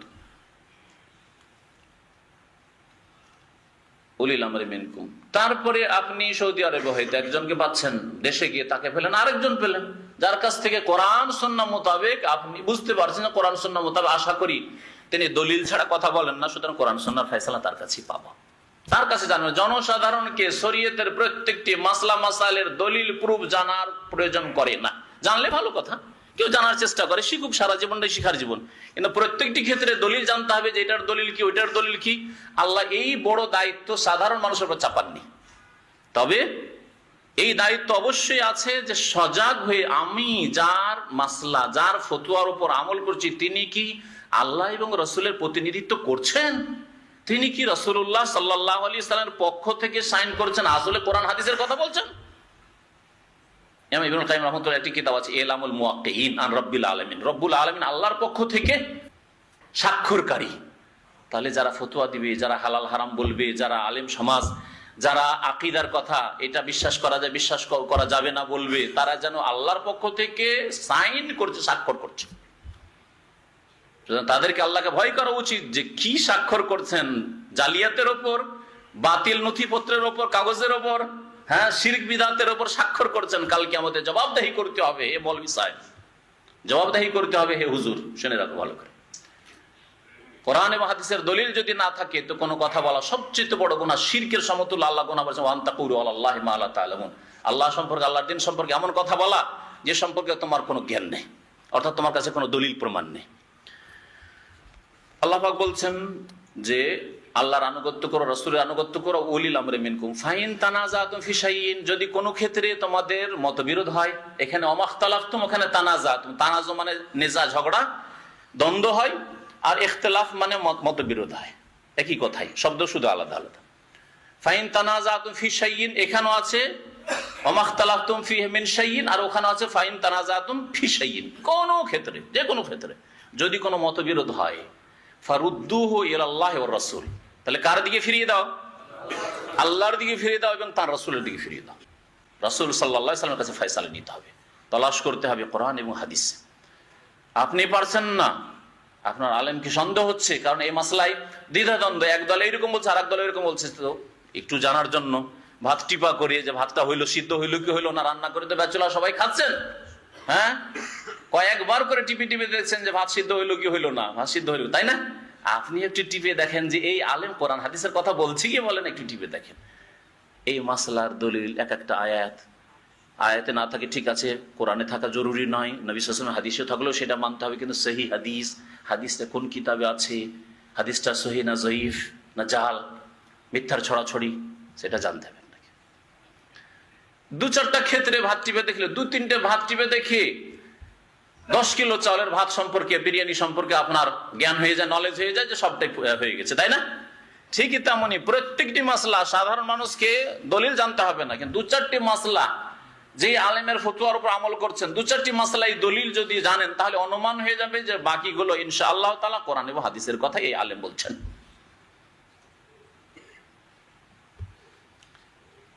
ফারুদ্দুহু ইলাল্লাহি ওয়ার রাসূল, আনুগত্যের ক্ষেত্রে এখানে আর একটা জিনিস লক্ষ্য করবেন, আল্লাহর আনুগত্য করো, রসুলের আনুগত্য করো, নেতাদের আনুগত্য করো, আলেমের আনুগত্য করো, তাই না? কিন্তু যখন ঝগড়া হবে, বিবাদ হবে, দ্বন্দ্ব হবে, মতবিরোধ হবে, তখন ফিরে আসো কার দিকে? আল্লাহর দিকে, রাসূলের দিকে, নেতার দিকেও না, আলেমের দিকেও না। তখন আল্লাহ ফিরতে বলেননি আলেমের কাছে, তখন আল্লাহ ফিরিয়ে দিতে বলেননি নেতার কাছে, যে সরকারের কাছে বিচার নাও, কোরআন এবং হাদিসের কাছে বিচার নাও। আল্লাহ বলেছেন, আল্লাহ বলছেন যালিকুমুল্লাহু রাব্বী, এই আল্লাহই তো আমার রব, এই আল্লাহ আমার রব। নবী সাল্লাল্লাহু আলাইহি ওয়াসাল্লামকে আল্লাহ বলছেন যেভাবে বলে, যালিকুমুল্লাহ, এই আল্লাহ রব্বী, আমার রব। বান্দাকে আল্লাহ শিখাচ্ছেন, নবীকে শিখাচ্ছেন, আলাইহি তাওয়াক্কালতু, সুতরাং বান্দা বলবে আমি তার উপর আস্থা ভরসা করি, ওয়া ইলাইহি উনীব, এবং তার অভিমুখী হই। তাহলে আল্লাহর অভিমুখী হইতে হবে। আল্লাহর যে অভিমুখী হবে সে পয়সার অভিমুখী হবে না, পয়সার পিছনে ছুটবে না। হালাল যতটা আসলো আসলো, আমি হারাম কি সন্দেহতে আমি যাব না। আমার নামাজ ঠিক রেখে, 5 ওয়াক্ত নামাজ, ফজর ঠিক রেখে, আমার জোহর আসর ঠিক রেখে, 5 ওয়াক্ত নামাজ ঠিক রেখে, আমার রোজা ঠিক রেখে যতটা কাজকর্ম করতে পারলাম, ব্যাস, আর এর বেশি করব না। না, কাজ খুব পরিশ্রমের কাজ, আর কাজ না করলেও কাজটা রমজানেই সারতে হবে, আর কাজ সারতে গিয়ে রোজা রাখতে পারছি না গরমের দিন, রোজা যাক কিন্তু আমার কাজটা শেষ হয়ে যাবে। এটা তাহলে পেটের অভিমুখী, পয়সার অভিমুখী, আল্লাহর অভিমুখী নয়। ওই এলেই অনিম, আল্লাহ অভিমুখী হইতে হবে। এ হচ্ছে এর অর্থ। দিনকে 1 নম্বরে রাখতে হবে, আল্লাহ পাকের সন্তুষ্টিকে 1 নম্বরে রাখতে হবে, রাসূলুল্লাহ সাল্লাল্লাহু আলাইহি ওয়াসাল্লামের অনুসরণকে 1 নম্বরে রাখতে হবে। এটা হচ্ছে আল্লাহ অভিমুখী হওয়া। 2 নম্বরে আপনি দুনিয়াকে রাখেন, দুনিয়া উপেক্ষা করিয়েন না। আল্লাহ বলছে দুনিয়াকে উপেক্ষা করিও না, ওয়ালা তানসা নাসিবাকা মিনাদ দুনিয়া, কিন্তু দুনিয়া 2 নম্বরে, 1 নম্বরে না। আগে আমার ঘুম তারপরে নামাজ না, আগে আমার নামাজ তারপরে ঘুম। ফজরটা পড়ে নেন, আবার ঘুমিয়ে যান। এখানে বুঝতে পারবেন আপনি যে আপনি 1 নম্বরে কি রেখেছেন। আগে আমার শরীরের চাহিদা, আমার পেটের চাহিদা, না আমার রুহের আত্মার চাহিদা, আমার দিন, আমার ঈমান, আমার আল্লাহ পাকের সন্তুষ্টি, আমার রসুলের মহাব্বত, রসুলের অনুসরণ 1 নম্বরে, তারপরে দুনিয়া। যদি এইরকম কেউ হইতে পারে তো অবশ্যই ইনশাআল্লাহ তাআলা দুনিয়াতে আখিরাতে সুখী হবে। আল্লাহ দুনিয়াতেও মাহরুম বঞ্চিত রাখবেন না, আর আখিরাতে আল্লাহ পাক রব্বুল আলামিন তার জন্য নিয়ামত রেখেছেন ইনশাআল্লাহ। আল্লাহ পাক তারপরে সাথে ফাতিরুস সামাওয়াতি ওয়াল আরদ, আল্লাহ পাক হচ্ছেন আসমান জমিনের সৃষ্টিকারী। ফাতারা ইয়াফতুরু মানে সৃষ্টি করা, যেমন খালাকা ইয়াখলুকু মানে সৃষ্টি করা। আসমান এবং জমিন সমূহের সৃষ্টিকারী আল্লাহ পাক। জাআলা লাকুম মিন আনফুসিকুম আজওয়াজা, আল্লাহ পাক তোমাদের মধ্য থেকে তোমাদের জোড়া সৃষ্টি করেছেন, তোমাদের স্ত্রী সৃষ্টি করেছেন। পুরুষ তোমাদের জোড়া স্ত্রী সৃষ্টি করেছেন তোমাদের মধ্য থেকে। আবার নারীদেরকে আল্লাহ বলছেন আয়াতে, নারীদেরও সম্বোধন রয়েছে যে তোমাদের মধ্য থেকে তোমাদের জোড়া মানে তোমাদের স্বামী সৃষ্টি করেছেন। মিন আনফুসিকুম, আল্লাহ তোমাদের মধ্য থেকে। আল্লাহ পাকের কত রহমত। আল্লাহ যদি মানুষের মধ্য থেকে, আমাদের মধ্যে মানুষ স্ত্রী না হইতো, যদি জিনদের মধ্যে থেকে, জিনদের মধ্যে থেকে যদি আপনি জানতে পারতেন না আমার স্ত্রীটা জিন, পরী, শুনেছেন না পরীর কথা আমাদের দেশে, আমার স্ত্রীটা পরী, সবসময় ভয় লেগেই থাকতো, ভয় লেগে থাকতো কখন যে গলা টিপে মারবে, আর কখন যে মেরে দিয়ে নিশ্চিহ্ন উড়ে বিড়াল হয়ে সাপ হয়ে উড়ে চলে যাবে আল্লাহ জানে, কখন যে মানুষের রূপ ধরে থাকতে থাকে, কখন যে সাপ হয়ে যার দংশন করে পালাই তো আল্লাহ জানে, তাই না? ভয়ের শেষ থাকবে না, মনের কখনো শান্তি হইতো না। আল্লাহ যদি ফেরেশতাও করে দিতেন তবু শান্তি হইতো না। মানুষের জোড়া আল্লাহ মানুষ করেছেন, এতে মানুষের সার্বিক শান্তি রয়েছে, দৈহিক শান্তি রয়েছে, মনের শান্তি রয়েছে, পারিবারিক শান্তি রয়েছে, সব রকমের শান্তি রয়েছে এই জোড়ার মাধ্যমে। আল্লাহ পাক রব্বুল আলামিন তাই বলছেন মিন আনফুস, তোমাদের মধ্যে থেকে আল্লাহ সৃষ্টি, অমিনাল আনামে আজওয়াজা, এমনকি চতুষ্পদ জন্তুর মধ্যে আল্লাহ জোড়া জোড়া সৃষ্টি করেছেন। নর এবং মাদি আল্লাহ সৃষ্টি করেছেন, স্ত্রীলিঙ্গ পুরুষলিঙ্গ করেছেন, যাতে করে এই প্রজন্মগুলি ছড়িয়ে পড়ে পৃথিবীতে আর মানুষের উপকারে আসে। বকরি বকরা যদি না হইতো, তাহলে আল্লাহ যদি একবারে 1 কোটি বকরি বকরা একবার সৃষ্টি করে দিতেন, আর জন্ম না হইতো, তো খেয়ে দিয়ে কখন শেষ হয়ে যেত, আর পাওয়া যেত না তারপরে। কিন্তু জন্মিতে আছে, খেতে আছেন, জন্মিতে আছেন, কোরবানি দিতে আছেন, আকিকা দিতে আছেন, মাশাআল্লাহ খেতে আছেন। ইয়াজরাউকুম ফি, আল্লাহ পাক তোমাদেরকে এইভাবে বিস্তৃত করেছেন। যারা ইয়াজরা মানে ইয়ানশুর, নাশার ইয়ানশুর, বিস্তৃত করা, আর যারা ইয়াজরা মানে সৃষ্টি করা হয়। ওয়ালাকাদ যারানা লি জাহান্নামা, আল্লাহ বলেছেন কাসীরাম মিনাল জিন্নি ওয়াল ইনস, বহু জিন মানুষকে আমি জাহান্নামের জন্য সৃষ্টি করেছি, বিস্তৃত করেছি, মানে সৃষ্টি করে বিস্তৃত করেছি, ছড়িয়ে দিয়েছি। এখানে ইয়াজরাউকুম ফি, আল্লাহ পাক রব্বুল আলামিন মানুষকে, চিন্তা করুন, 1 মানুষ থেকে 2 করলেন, 2 থেকে অসংখ্য মানুষকে সারা দুনিয়াতে ছড়িয়ে দিয়েছেন। আদম আলাইহিস সালাম আর হাওয়া আলাইহিস সালাম একই রকম ছিল, কত রূপ চেহারা আল্লাহ মানুষ, চ্যাপ্টা না, বেটে, কালো, সাদা, ফ্যাকসা, কত রকমের আল্লাহ যে সৃষ্টি করে দিলেন, কত রকমের চেহারা, কত রকমের স্বভাব। হ্যাঁ, লাইসা কামিসলিহি শাই ওয়া হুয়াস সামিউল বাসীর, এই অংশটুকুতে আকীদা রয়েছে আল্লাহ পাকের নাম এবং গুণাবলীর, আসমা সিফাত যেটা বলে তাওহীদুল আসমা ওয়াস সিফাত। তাওহীদ আল্লাহ পাকের একত্ব তিন প্রকার: তাওহীদে রুবুবিয়ত, আল্লাহর প্রভুত্বের ক্ষেত্রে, আল্লাহর কাজকর্মের ক্ষেত্রে আল্লাহর একত্ব; তাওহীদে উলুহিয়াত মানে বান্দার কাজকর্মের ক্ষেত্রে আল্লাহর একত্ব প্রতিষ্ঠা করা, মানে বান্দার কাজকর্ম ইবাদত বন্দেগী একমাত্র আল্লাহর জন্য সুনির্দিষ্ট হইতে হবে। আর তাওহীদুল আসমা ওয়াস সিফাত মানে আল্লাহ পাক রব্বুল আলামিনের নাম গুণাবলী যেগুলি কোরআন সুন্নাহয় বর্ণিত হয়েছে সেইভাবে বর্ণনা করতে হবে। আল্লাহর গুণ নিজের পক্ষ থেকে বললে হবে না, আল্লাহর নাম নিজের থেকে বললে হবে না। আল্লাহর নাম আপনি ভগবান বলবেন, আল্লাহর নাম আপনি ঈশ্বর বলবেন, আল্লাহর নাম আপনি খোদা বলবেন, আল্লাহর নাম বলবেন গড, আল্লাহর নাম বলবেন ও আর কিছু ঈশ্বর পরমেশ্বর, না ওইসব না। আল্লাহর নাম আল্লাহ রহমান রহিম, এই নাম। ওই রকমই গুণ, আল্লাহ পাকের যে গুণগুলি বলা হয় সেই গুণগুলি বলবেন। আল্লাহ পাকের গুণের চেহারা বলা হয় সুতরাং চেহারা বলবেন, ওয়াজহ বলবো, ওয়াজহু রাব্বিকা, আল্লাহর চেহারা আছে বলবেন। আল্লাহ পাকের হাতের কথা বলতে তাবারাকাল্লাযী বিয়াদিহিল মুলকু খালাকতু বিয়াদাইয়া, আমার নিজ হাতে আমি আদমকে সৃষ্টি করেছি। আর আপনি বলবেন আল্লাহর হাত নেই, আল্লাহর পা নেই, আল্লাহর চেহারা নেই, অথচ আল্লাহ কোরআনে বলছেন। তাহলে আল্লাহর তাওহীদুল আসমা ওয়াস সিফাত, আল্লাহর নাম এবং গুণাবলীর একত্বে আপনি বিকৃতি ঘটালেন বা অবিশ্বাস করলেন, অস্বীকার করলেন। আপনি হয় অস্বীকার করলেন, না হয় বিকৃতি ঘটালেন। যেমন যারা বলছে হাত মানে কুদরতি হাত, চেহারা মানে সত্তা, তারা বিকৃতি ঘটালো। আর এমন বিকৃতি যেটা অস্বীকার, মানে আসলে আল্লাহর চেহারা নেই, আসলে আল্লাহর হাত নাই, কিন্তু এটা কুদরতি মানে আল্লাহ করেন, এর নাম হচ্ছে হাত। তো অস্বীকার করা আসলে, এই জন্য যারা বিকৃতি ঘটিয়েছে তারা অস্বীকার করেছে, কুফরি কাজ এটা। আর আমাদের সমাজে এটাই হচ্ছে, এমনকি যারা মাদ্রাসা পড়া সমাজ তাদের এই আকীদা। ইমাম আবু হানিফা রাহমাতুল্লাহ এটা আকীদা ছিল না। ইমাম আবু হানিফা রাহমাতুল্লাহ কিতাব আমার কাছে ফিকহে আকবর মওজুদ আছে আমার লাইব্রেরিতে, আর মাঝে মধ্যে এনে আমি কিতাব থেকে পড়ে শোনাই। তিনি একটা চ্যাপ্টারে বলছেন, ফিকহে আকবর ছোট্ট একটি কিতাব, ইমাম আবু হানিফা রাহমাতুল্লাহ নিজের কিতাব বলা হয়েছে এই কিতাবটি। তিনি বলছেন লিল্লাহি ইয়াদুন ওয়া ওয়াজহুন, আল্লাহর হাতও আছে, আল্লাহর চেহারাও আছে। আল্লাহর হাতও আছে, আল্লাহর চেহারাও আছে, মুখমণ্ডল আছে, ফেস। আর ওয়ালা নাকুলু আল ইয়াদ বিমানাল কুদরা, আর আমি বলবো না যে হাত মানে কুদরতি হাত। তাহলে যারা আজকাল হাত মানে কুদরতি হাত বলছে তাদের সাথে ইমাম আবু হানিফা রাহমাতুল্লাহ আলাইহির কোনো সম্পর্ক নেই। তারা আসল হানাফি না, এরা জাল নকল হানাফি। আসল হানাফি ওরা যারা কোরআন এবং হাদিস মেনে চলে। কারণ ইমাম আবু হানিফা রাহমাতুল্লাহ আলাইহি কোরআন এবং হাদিস আকীদার ক্ষেত্রে মেনেছেন, ইবাদতের ক্ষেত্রেও মেনেছেন, মাসলা মাসাইলের ক্ষেত্রেও মেনেছেন, আর আখলাক চরিত্রের ক্ষেত্রে মেনেছেন, হালাল হারামের ক্ষেত্রে মেনেছেন। আর বলে এজা সাহাল হাদিস ফাহুয়া মাযহাবি, যখন সহিহ হাদিস হবে সেটাই আমার মযহাব। আমি পাই আর না পাই, সহিহ হাদিসটা আমার তরিকা। কিন্তু লাইসা কামিসলিহি শাই, আল্লাহ পাকের মতো কোনো কিছু নেই, আল্লাহ পাকের মতো কোনো কিছু নেই। ওয়া হুয়াস সামিউল বাসীর, এবং তিনি সবকিছু শোনেন, সর্বশ্রোতা, সামি আল বাসীর, এবং সর্বদ্রষ্টা, সবকিছু দেখেন। এই দুটো অংশ, দুটো জিনিস বলা হয়েছে, একটা হচ্ছে নেগেটিভ আর একটা হচ্ছে পজিটিভ, নেতিবাচক আর ইতিবাচক। নেতিবাচক কোনটা? লাইসা কামিসলিহি শাই, আল্লাহর মতো কোনো কিছু নেই। আল্লাহর মতো, তার ক্ষমতায় কোনো কিছু নেই আল্লাহর মতো।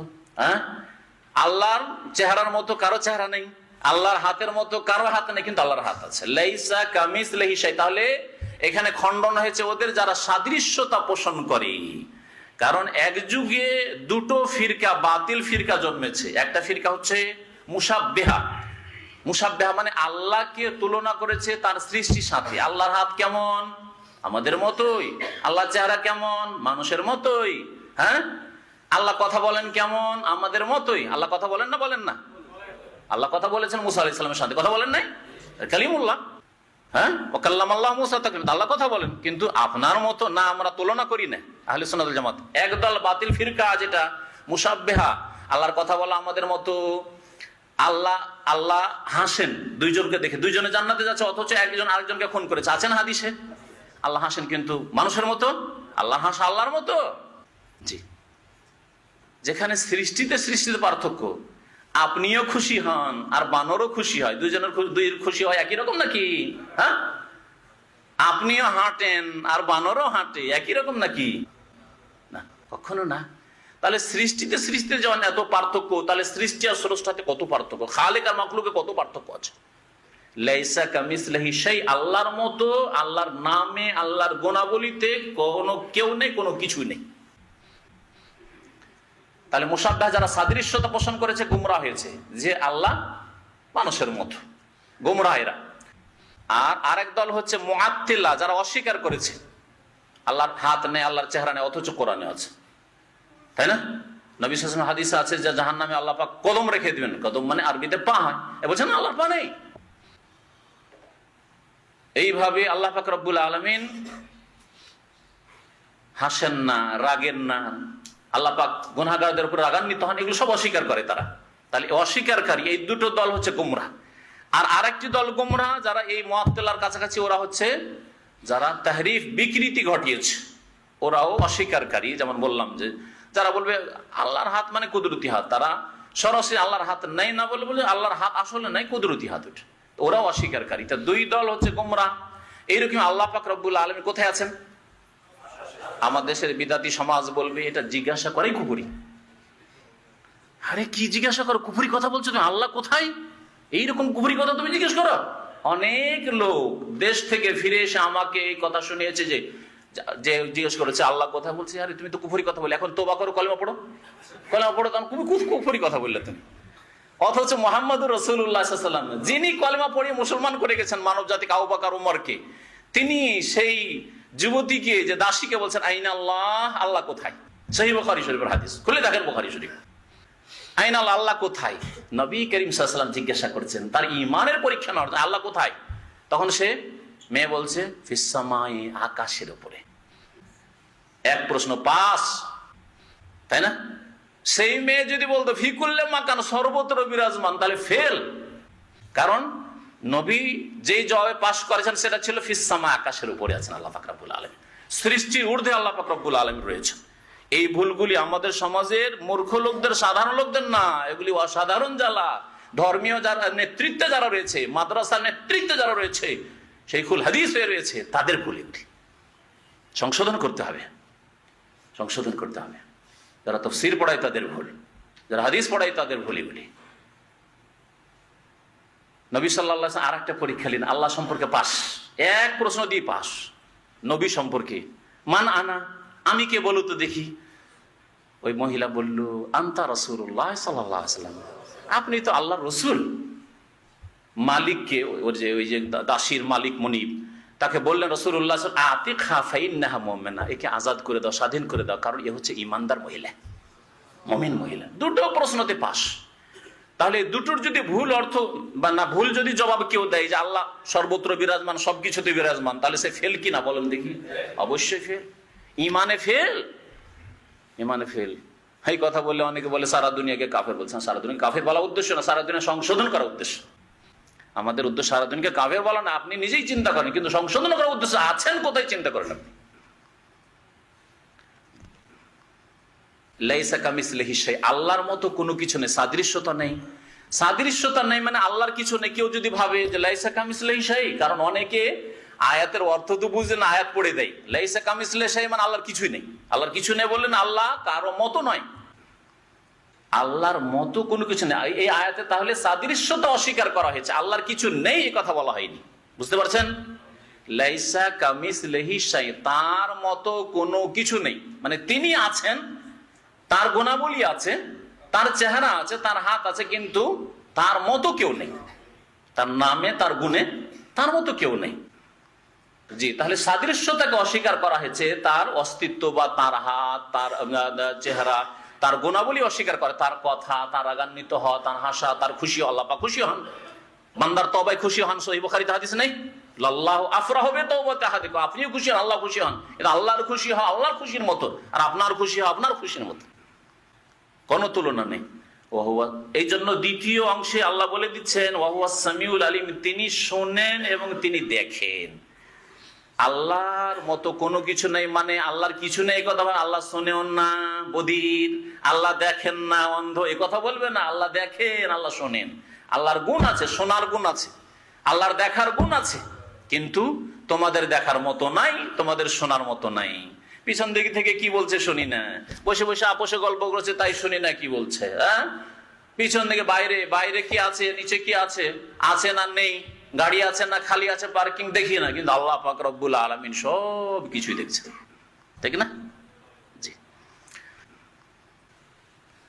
আল্লাহ পাক ইরশাদ করেছেন, শারআ লাকুম মিনাদ-দীনি মা ওয়াসসা বিহি নূহান ওয়াল্লাযী আওহায়না ইলাইকা ওয়া মা ওয়াসাইনা বিহি ইব্রাহিমা ওয়া মূসা ওয়া ঈসা আন আকিমুদ-দীন ওয়া লা তাতাফাররাকু ফীহি কাবুরা আলাল মুশরিকিনা মা তাদউহুম ইলাইহি আল্লাহু ইয়াজতাবি ইলাইহি মান ইয়াশা ওয়া ইয়াহদি ইলাইহি মান ইউনীব লাহু মাকালিদুস সামাওয়াতি ওয়াল আরদ। আল্লাহ পাক ইরশাদ করেছেন, আসমান জমিনের চাবিকাঠি কার কাছে রয়েছে? আল্লাহ পাকের নিকটে রয়েছে। সমস্ত কিছুর চাবি, হায়াত মওতের চাবি আল্লাহর হাতে। কার ঘরে দিবেন, কার ঘর থেকে নেবেন, কাকে রিজিক দিবেন, কার রিজিক প্রশস্ত করবেন, কার সংকুচিত করবেন, সব কিছুর মালিক আল্লাহ পাক রব্বুল আলামিন। শুধু আল্লাহর চাইবেন। ইয়াবসুতু রিজকা লিমান ইয়াশা, তারই ব্যাখ্যা, যার জন্য আল্লাহ চান রিজিককে প্রশস্ত করেন, ওয়া ইয়াকদির, এবং সংকুচিত করেন, সংকীর্ণ করেন। আল্লাহ যার জন্য চান সংকীর্ণ করেন। বা একজনের জীবনে কখনো কখনো আল্লাহ পাক প্রশস্ত করে দেন, অনেক পয়সা, অভাব নেই, আবার হঠাৎ করে এমন হইলো দুর্দিন চলে আসলো, একজনের জীবনেও আসতে পারে। হ্যাঁ, কখনো সুখ কখনো দুঃখ, আল্লাহ পাক একমাত্র করে থাকে। ইন্নাহু বিকুল্লি শাইইন আলিম, নিশ্চয় আল্লাহ পাক সবকিছু সম্পর্কে সম্যক জ্ঞানী। শারআ লাকুম মিনাদ-দীন, শারআ ইয়াশরাউ মানে বিধি বিধান, বিধি ব্যবস্থা দান করা, বিধি বিধান দান করা বা বিধি ব্যবস্থা দান করা। শারআ ইয়াশরাউ, শরীয়ত দান করা সহজ ভাষায়। শারআ লাকুম, তোমাদের জন্য দিনের বিধি বিধান দান করেছেন আল্লাহ পাক, বিধি ব্যবস্থা প্রদান করেছেন। এমন মা ওয়াসসা বিহি নূহান, যেই দিনের আদেশ প্রদান করেছিলেন, ওসিয়ত করেছিলেন নূহ আলাইহিস সালামকে। মানে তোমাদেরকে এমন দিন দিয়েছেন, যেই দিন কাকে দিয়েছিলেন? নূহ আলাইহিস সালামকে দিয়েছিলেন। ওয়াল্লাযী আওহায়না ইলাইকা, আর সেই দিনেরই ওহী করেছি হে নবী তোমার কাছে। যেই দিনের ওহী নূহ আলাইহিস সালামের কাছে এসেছিল, সেই দিনের ওহী কার কাছে হয়েছে? মুহাম্মদ সাল্লাল্লাহু আলাইহি ওয়াসাল্লামের কাছে। ওয়া মা ওয়াসাইনা বিহি ইব্রাহিম, আর যেই দিনের আমি ওসিয়ত করেছিলাম, আদেশ প্রদান করেছি। ওয়াসা ইউসি মানে হচ্ছে আদেশ করা। ওয়া ওয়াসাইনাল ইনসানা বিওয়ালিদাইহি, আল্লাহ বলছেন আমি মানুষকে আদেশ প্রদান করেছি যে মাতা পিতার সাথে সৎ ব্যবহার করবে। ইব্রাহিম আলাইহিস সালামকে আদেশ প্রদান করেছিলাম সেই দিনের, মুসা আলাইহিস সালামকে, ঈসাকে আন আকিমুদ্দিন, সেটা কি ছিল? দিন প্রতিষ্ঠা করো, কায়েম করো। ওয়ালা তাতাফাররাকু ফীহি, এবং তাতে তোমরা বিচ্ছিন্নতা সৃষ্টি করিও না, তাতে তোমরা মতবিরোধ করিও না, ভেদাভেদ সৃষ্টি করিও না। দিন কায়েম করো এবং তাতে বিচ্ছিন্নতা সৃষ্টি করিও না। এই যে আন আকিমুদ্দিন, একামতে দিন, একে বলা হয় কি আমাদের দেশের ভাষায়? একামতে দিন। একামতে দিন, কোরআনে কারিমে একামতে দিনের শব্দ এই আয়াতে মজুদ আছে, ঠিক আছে না? ওয়া ফাকিম ওয়াজহাকা লিদ্দিনিল কাইয়িম, তোমার চেহারাকে কায়েম করো লিদ্দিনিল কাইয়িম, সুপ্রতিষ্ঠিত দিনের উদ্দেশ্যে। আল্লাহ পাক রব্বুল আলামিন একামতে দিনের কথা কোরআনে কারিমে উল্লেখ করেছেন, কিন্তু এর অপব্যাখ্যা করা হয়েছে আমাদের এক শ্রেণীর পক্ষ থেকে। একামতে দিন মানে আমাদের দেশের প্রচলিত অর্থ বুঝেন কেউ? কে বুঝে? দিন কায়েম করা, এটা প্রচলিত অর্থ রাষ্ট্র ক্ষমতা দখল করা। আর এটা হচ্ছে আমাদের দেশের প্রচলিত ব্যাখ্যা, কোরআনের অপব্যাখ্যা,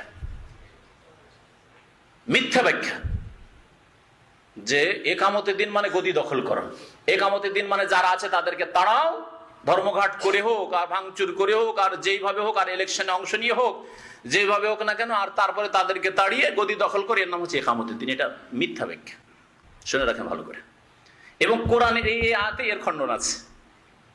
আমি বলেছি এর আগে, গত সপ্তাহে বলেছি না, যে আয়াত দিয়ে যারা অপব্যাখ্যা করেছে তাদের খণ্ডন, বিদাতীদের খণ্ডন ওই আয়াতে মজুদ আছে। এর দুটো প্রমাণ গত সপ্তাহে দিয়েছি, আজকে এটা তো দিব। একামতে দিনের প্রথম এই অপব্যাখ্যা শুরু হয় মওদুদী সাহেব থেকে। আল্লাহ মাফ করেন, আল্লাহ পাক রব্বুল যেন মাফ করে দেন, জেনে হোক আর না জেনে হোক, আর ইসলাম সম্পর্কে জ্ঞান না থাকার কারণ হোক, যাই হোক না কেন, এই অপব্যাখ্যা তার দ্বারা হয়েছে। তিনি যখন অপব্যাখ্যা করেন তখন তার টার্ম ছিল, যেটা তার কিতাব, পুরনো কিতাবগুলিতে আছে, হুকুমাতে এলাহি কায়েম করা। তার টার্ম ছিল হুকুমতে এলাহি তিনি কায়েম করবেন, মানে আল্লাহর হুকুমত কায়েম করবেন। আর তার জন্য মানুষকে আল্লাহর প্রতিনিধি বানায়, আল্লাহর খলিফা বানায়। অথচ কোরআনে আল্লাহর খলিফা কোথাও বলা হয়নি, ইন্নী জাইলুন ফিল আরদি খলিফা। কিন্তু একটি আয়াত দেখান যেখানে বলেছে ইন্নী জাইলুন ফিল আরদি খলিফাতুল্লাহ, বা খলিফাতি, আমার খলিফা বানাচ্ছি। আল্লাহ বলেছেন? কোথায় খলিফাতুল্লাহ আছে যে আল্লাহর খলিফা? না, খলিফা বানাবো, খলিফা বানাবো জিনের পরে। জিনদেরকে আর এই দুনিয়া আবাদ করতে দিচ্ছি না, এখন তোমরা নেতৃত্ব দাও পৃথিবীর। খলিফা মানে যারা জমিন আবাদ করবে, জিনরা আগে এসেছিল আর তাদের পরে এরা এসছে, এই জন্য খলিফা বলা হয়েছে। আর এদেরকে জিনদের চাইতে শ্রেষ্ঠত্ব দান করা হলো আদম আলাইহিস সালামকে, তার সন্তানদেরকে, বনি আদম সন্তানকে। কিন্তু খলিফা মানে আল্লাহর খলিফা হয়ে গেল, এই আর এক অপব্যাখ্যা মওদুদী সাহেব এবং তাদের অনুসারী, না তার অনুসারীদের। তো একামতে দিনটা পরে যখন বেশ কিছু ওলামারা যারা মওদুদী মতবাদের বিরোধী, মওদুদী মতবাদের বিরোধী দুই দল আছে। এক দল আছে ওদের চাইতেও বেদাতি বেশি, আর আরেক দল আছে কোরআন সুন্নাহ অনুসারী। মনে রাখবেন, মওদুদী মতবাদ বিরোধী যারাই আছে তারাই হকপন্থী তা নাই, কারণ বেরলভিরাও বিরোধী। তারপরে যে দেওবন্দি বেরলভি আকীদা আছে তাদের মধ্যে ওর চাইতে বেশি ভেজাল আছে। হ্যাঁ, ওরা সবগুলি সামিল তাতে, তাবলীগী ভাইরা। তো এই সবগুলি তাদের বিরোধী, কিন্তু তারাও বিদাতি। মওদুদী মতবাদ যেমন এক ভ্রান্ত মতবাদ, তেমন এগুলিও ভ্রান্ত মতবাদ। যারা নিজেদেরকে সুন্নি বলে, বাংলাদেশে ইন্ডিয়াতে সুন্নি মানে যারা মাজার কবরের ব্যবসা করে, আর যারা মাজার কবর ব্যবসা না করলে পীরতন্ত্রের ব্যবসা আছে। আর ওদের কাছে পার্থক্য, মাজার কবর আটরসি মাইজ ভান্ডারি আর দেওয়ানবাগি, ওরা হলো ভণ্ড পীর, আর আমরা হইলাম হক্কানি সরসিনা আর চরমনাই আর এই গঙ্গোহী তরিকা, এগুলো তরিকা হলো হক্কানি তরিকা। এরাও ভ্রান্ত পথে আছে। তাহলে মওদুদী মতবাদের বিরোধী দুটো দল আছে উপমহাদেশে। একটা দল কোরআন সুন্নাহর অনুসারী, আরেক দল হচ্ছে বিদাতি। ওদের চাইতে বরং অনেক ক্ষেত্রে বিদাতি বেশি। তো মওদুদী মতবাদের এই হুকুমতে এলাহিয়া সম্পর্কে তারা যখন অবজেকশন তুললো যে কোরআনে হাদিসে কোথাও তো আল্লাহর হুকুমতের কথা নেই, মওদুদী কোন মতবাদ নিয়ে আসলো আল্লাহর হুকুমত কায়েম করে, আল্লাহর হুকুমত কায়েম করবো, তখন তারা চালাকির সাথে জামাত ইসলামের লোকেরা ভারত উপমহাদেশে টার্মটাকে বদলে দিল। হুকুমতে এলাহি আর আজকাল কিতাবে লিখে না, একামতে দিন লিখে, একামতের দিন লিখে দেবো। আর একামতের দিন মানে ওই অর্থ ওটাই, মানে রাষ্ট্র দখল করা, হুকুমতে এলাহি। আর দলিলে পেশ করবো যে আনাকিমুদ্দিন ওয়ালা তাতাফাররাকু ফি, আল্লাহ কোরআনে বলছে একামতের দিন করো, আর একামতের দিন মানে গদি দখল করা। অবব্যাখ্যা করা হলো এই আয়াতের। বুঝতে পারলেন চালাকিটা তাদের? জি, আজকালকার কিতাবগুলিতে জামাত ইসলামের একামতের দিন লেখা থাকছে, আর উদ্দেশ্য হচ্ছে গদি দখল করে। একামতের দিন মানে নামাজ কায়েম করা নয় তাদের কাছে, একামতের দিন মানে রোজা কায়েম করা নয়, একামতের দিন মানে যাকাত দেওয়া নয়, একামতের দিন মানে হজ করা নয়, একামতের দিন মানে আরাফায় হাজির হওয়া নয়, একামতের দিন মানে পর্দা কায়েম করা নয়, একামতের দিন মানে এই কবর মাজার কে দূর করে দিয়ে একমাত্র আল্লাহকে সিজদা করা নয়। একামতের দিন মানে শুধু গদি দখল করা। বরং রাসাইলে মাসাইলে পৃষ্ঠা নম্বর এখন আমার কাছে হাজির নেই, কিন্তু আমি কয়েকটি কিতাবে পড়েছি। একটা যুগ ছিল মওদুদীর কিতাব আমি অনেকগুলি পড়েছি, পড়ার পরে অনেকটা প্রভাবিত ছিলাম। আমাদের এক পুরাতন বন্ধু আছে জানে, খুব পড়তাম এবং পড়ে ভাবছিলাম যে এটাই মনে হয় সত্য পথ। যদি আল্লাহ পাক রব্বুল আলামিন আর কিছু এলেম না দিত, তাহলে সেই বন্যায় ভেসে যেতাম, সেই গুমরাহির বন্যাতে ভেসে যেতাম। হঠাৎ করে পড়তে পড়তে, কিন্তু আমি চোখ খুলে পড়তাম, কারণ মাদ্রাসায় পড়া ফারেক হয়ে গেছি তখন, তারপরে কোরআন সুন্নাহ পড়েছি, তো একটু পড়তাম চোখ খুলে। পড়তে পড়তে যখন পড়লাম যে নামাজ, রোজা, হজ, যাকাত ये बड़ी इबादत के लिए ट्रेनिंग कोर्स है। রাসাইলে মাসাইলে পড়লাম, আরো কয়েকটি কিতাবে। বুঝতে পারছেন না? নামাজ, রোজা, হজ, যাকাত এগুলো ছোট ইবাদত, বড় ইবাদতে পৌঁছার জন্য এগুলো হচ্ছে ট্রেনিং কোর্স। ট্রেনিং কোর্স কার লাগে? বক্তব্যের ট্রেনিং কে করবেন? আমি করব। আমি রাত দিন বক্তব্য করি, সুতরাং আর বক্তব্যের ট্রেনিং করার প্রয়োজন নেই। কিন্তু আমাদের ছাত্ররা যারা এখনো বলতে পারে না, বলতে উঠলেই কাঁপতে শুরু করেন, আয়াত ঠিক করে মুখস্থ নেই, হাদিসও ঠিক করে মুখস্থ নেই, বক্তব্য ট্রেনিং করবে, তাই না? তাহলে বোঝা গেল যে নামাজ, রোজা, হজ, যাকাত এগুলি এত গুরুত্বপূর্ণ বিষয় না, এগুলি হচ্ছে ট্রেনিং কোর্স। কোথায় পৌঁছিতে হবে? টার্গেট কোনটা? টার্গেট হচ্ছে গদি দখল করা। গদিতে যদি পৌঁছে যান আর ইসলামিক স্টেট কায়েম হয়ে যায় তাদের ভাষায়, তাহলে নামাজ, রোজা ওটা তো ট্রেনিং কোর্স থেকে পার হয়ে চলে এসছে। যার ফলে আমি নিজেও দেখেছি, আর গত সপ্তাহে আমার কাছে কয়েকটা টেলিফোন এসছে যে অনেক তাদের বড় বড় রুকুন ফজর নামাজে হাজির হয় না। জি জি, বাস্তব। কারণ নামাজ, রোজা কি, ও তো গদি দখলের স্বপ্ন, অত দূরে পৌঁছা আছে, তাহলে আর নামাজ, রোজা তো ট্রেনিং কোর্স পার হয়ে গেছে অনেকটা। খবরদার না, এরকম উঠেই না। সুবহানাল্লাহ, সবচেয়ে বড় ইবাদত আল্লাহর তৌহিদ একত্ব প্রতিষ্ঠা করা, শিরক মুক্ত সমাজ গঠন করা, শিরক মুক্ত দেশ গঠন করা, আর তারপরেই হচ্ছে সবচেয়ে বড় একামতের দিন 5 ওয়াক্ত নামাজ কায়েম করা। যার জন্য 5 ওয়াক্তে আজান হয়, একামত হয়, মসজিদ কায়েম হয়। জি, একামতের দিন মানে হচ্ছে দিনের প্রত্যেকটি বিধিবিধান, আর প্রথম শুরু করতে হবে তৌহিদ থেকে, তারপরেই নামাজ। আর নামাজ কি বলবেন? Training course. আর তার চাইতে বড় কোন ইবাদত আছে? কখনো না বড় ইবাদত। আমি বিস্তারিত আলোচনা ওইসব বক্তব্য করেছি যে অধিকাংশ নবীরা নেতৃত্ব পাননি, তাহলে কি তারা একামতের দিন করেননি? সমস্ত 5 জন শ্রেষ্ঠ নবী, সবচেয়ে শ্রেষ্ঠ নবীর নাম বলে আল্লাহ বলছেন তোমরা দিন কায়েম করো। আর তাদের নামগুলি দেখেন, নূহ আলাইহিস সালাম রাজত্ব পেয়েছিলেন, রাজত্ব পাননি। তারপরে ইব্রাহিম আলাইহিস সালাম রাজত্ব পেয়েছিলেন, পাননি। মুসা আলাইহিস সালাম রাজত্ব ক্ষমতা পেয়েছিলেন, পাননি। ঈসা আলাইহিস সালাম রাজত্ব ক্ষমতা পেয়েছিলেন, পাননি। যদি রাজত্ব ক্ষমতা নেওয়া, গদি দখল করাই যদি একামতের দিন হইতো, তো মুসা আলাইহিস সালাম যখন দেখলেন যে ফিরআউন ধ্বংস হয়ে ডুবে গেল, এখন ফিরে যায় আর মিশরের গদি দখল করি, কোন ইতিহাসে প্রমাণ আছে? শুনে রাখেন ভালো করে এই বিষয়টি। যদি গদি দখল করা বড় একামতের দিন হইতো আর এটাই বড় ইবাদত হইতো, তাহলে মুসা আলাইহিস সালাম সাথে সাথে এই তিহের মাঠে নিজের জাতিদেরকে না নিয়ে এখানে ইবাদত বন্দেগী না করে সাথে সাথে ফিরে যেতেন। চোখের সামনে দেখলে ফেরাউন শেষ, ফেরাউনের সেনাবাহিনী সব শেষ, এখন তো মিশর খালি, গিয়ে মিশরের গদি দখল করতেন আর শাসন ক্ষমতা নিজের হাতে নিতেন। কোনো প্রমাণ আছে কোরআন এবং হাদিসের? কখনো প্রমাণ নেই। 5 জন নবীর মধ্যে চিন্তা করুন তারা একামতের দিন কোন একামতের দিন করেছেন? তৌহিদ। তাদের দাওয়াত ছিল তৌহিদের, একত্রের দাওয়াত। শিরক, যেই শিরক সেই সমাজে ছড়িয়েছিল, প্রতিমা পূজার শিরক, দেবদেবী পূজার শিরক, মাজার পূজার শিরক। কারণ নূহ আলাইহিস সালামের জাতি 2 রকম শিরক করত। এক, সৎ লোকদের পূজা করত কবর মাজারের আকারে, আর দেবদেবীর পূজা। এই দুটোই পূজা নূহ আলাইহিস সালামের যুগে প্রথম শুরু হয়েছে। ইবনে আব্বাস রাদিয়াল্লাহু তাআলা, আমার সহিহ বুখারীতে রওয়ায়াত রয়েছে যে প্রথম শিরক শুরু হয় এইভাবে, 2 রূপে শিরক শুরু হয়। আজকেও 2 রূপে শিরক মওজুদ আছে, কবরের আকারে, মাজারের আকারে শিরক, আর এই দেবদেবীর আকারে শিরক। এই 2 শিরককে মুছে ফেলে তাওহীদ, আল্লাহর একত্ব প্রতিষ্ঠা করতে হবে। এই জন্য দেখেন এই আয়াতে যারা রাজনৈতিক ব্যাখ্যা করে আয়াতের, তার খণ্ডন আছে। দেখুন আল্লাহ পাক কি বলছেন, আন আকিমুদ্দিন, তোমরা সকলে। এই 5 জন নবীর কথা দেখেন, 5 জন নবীর নাম আছে না? নূহ, ইব্রাহিম, মুসা, ঈসা, মুহাম্মদ সাল্লাল্লাহু আলাইহি ওয়াসাল্লাম। এই 5 জন নবীকে বলা হয়েছে উলুল আজমে মিনার রাসূল, দৃঢ় প্রতিজ্ঞ রাসূলগণ। দৃঢ় প্রতি ফাসবির কামা সাবারা উলুল আজমে মিনার রাসূল। আল্লাহ বলছেন হে নবী তুমি ধৈর্য ধারণ করো যেমন দৃঢ় প্রতিজ্ঞ নবীগণ ধৈর্য ধারণ করেছেন। 950 বছর ধরে ধৈর্য ধরেছেন নূহ আলাইহিস সালাম, আর তোমার 13 বছর হয়েছে, আর এইদিকে কয়েক বছর হয়েছে। ধৈর্য ধরো তুমি ওই রকমই। ওয়ালা তাস্তাজিল্লাম, তাড়াহুড়া তুমি করিও না।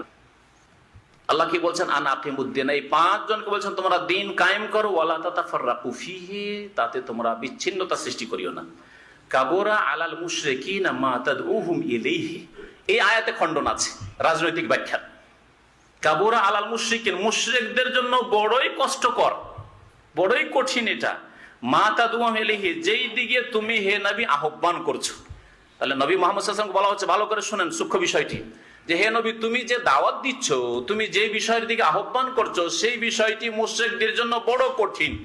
কোন বিষয়টি? মক্কার মুশরিকদের জন্য বড় কঠিন ছিল গদি দেওয়াটা, না এই দেবদেবীর পূজা, লাত উজ্জা মানাতের 360 মূর্তির পূজা ছাড়াটা। 360 মূর্তির পূজা ছাড়তে কখনো তারা রাজি হয়নি। পক্ষান্তরে গদি দেওয়ার জন্য প্রস্তুত তারা ছিল। বলেনি ইয়া মুহাম্মদ ইন কুনতা তুরিদু মুলকান মাল্লাকনাকা, সিরাতুন নবী পড়েন। হে মুহাম্মদ তুমি যদি রাজত্বই চাও, তোমার উদ্দেশ্যটা কি? তুমি এসব কথা কেন নিয়ে আসলে গো? আরে এইসব কথা কেন বলছো যে আমরা এই দেবদেবী লাত, হুবাল, উজ্জা, মানাত সব ছেড়ে দেবো? এইসব কথা কেন বলছো? তুমি চাও কি আসলে? তোমার মনের কথা খুলে বলো। ইনকুনতা তুরিদু মুলকান, যদি রাজত্ব চাও, মাল্লাকনাকা, তোমাকে এখনই মালিক, কিং বানিয়ে দিচ্ছি। মাল্লাকনাকা মানে তোমাকে কিং বানিয়ে দিচ্ছি, রাজা বানিয়ে দিচ্ছি। ওয়াইন কুনতা তুরিদু যাওজাতান, আর তুমি যদি সুশ্রী স্ত্রী চাও, রমণী চাও, জাওয়াজনাকা, দেখছি আমরা যে কোন পরিবারের সবচেয়ে সুন্দরী রমণী আছে, তোমার বিবাহ দিয়ে দিচ্ছি। কি চাও তুমি? ওয়াইন কুনতা তুরিদু মালান, আর যদি তুমি ধনাঢ্য হতে চাও, পয়সা চাও, জামান আলাকা, তোমার জন্য কালেকশন শুরু করছি আমরা। কত পয়সা নিবে তুমি? সোনা দানা সব তোমার জন্য জমা করে দিচ্ছি আমরা। সবকিছু পেশ করেছি। তাহলে গদি নবী করিম সাল্লাল্লাহু আলাইহি ওয়াসাল্লামের, এটাই যদি ইসলাম হইতো, সাথে সাথে নবী সাল্লাল্লাহু আলাইহি ওয়াসাল্লাম বলতেন যে ঠিক আছে ওটা দিয়ে দাও, কাজ হয়ে গেল। ওটাই তো আমার উদ্দেশ্য। নিয়েছিলেন? কি বলেছিলেন? ওয়াল্লাহি, আল্লাহর কসম করে বলছি, এক হাতে যদি সূর্য দিয়ে দাও আর এক হাতে চন্দ্র দিয়ে দাও, তবু আমার যে দাওয়াত আছে তাওহীদের দাওয়াত, শিরকের মূলোৎপাটন করতে হবে, শিরককে নিশ্চিহ্ন করতে হবে আল্লাহর জমিন থেকে। আল্লাহ ছাড়া অন্যকে সেজদা করা চলবে না। আল্লাহ ছাড়া অন্যের কাছে আহ্বান করা, দোয়া করা চলবে না। আল্লাহ ছাড়া অন্যের কাছে মনের কামনা বাসনা পূরণ হবে, এই শিরকি কুফরি আকীদা রাখা চলবে না। এটা নিশ্চিহ্ন করার জন্য এসেছি। সুতরাং আমার হাতে সূর্য চন্দ্র দিয়ে দিল, আমার এই দাওয়াত থেকে আমাকে পিছপা করাতে পারবে না।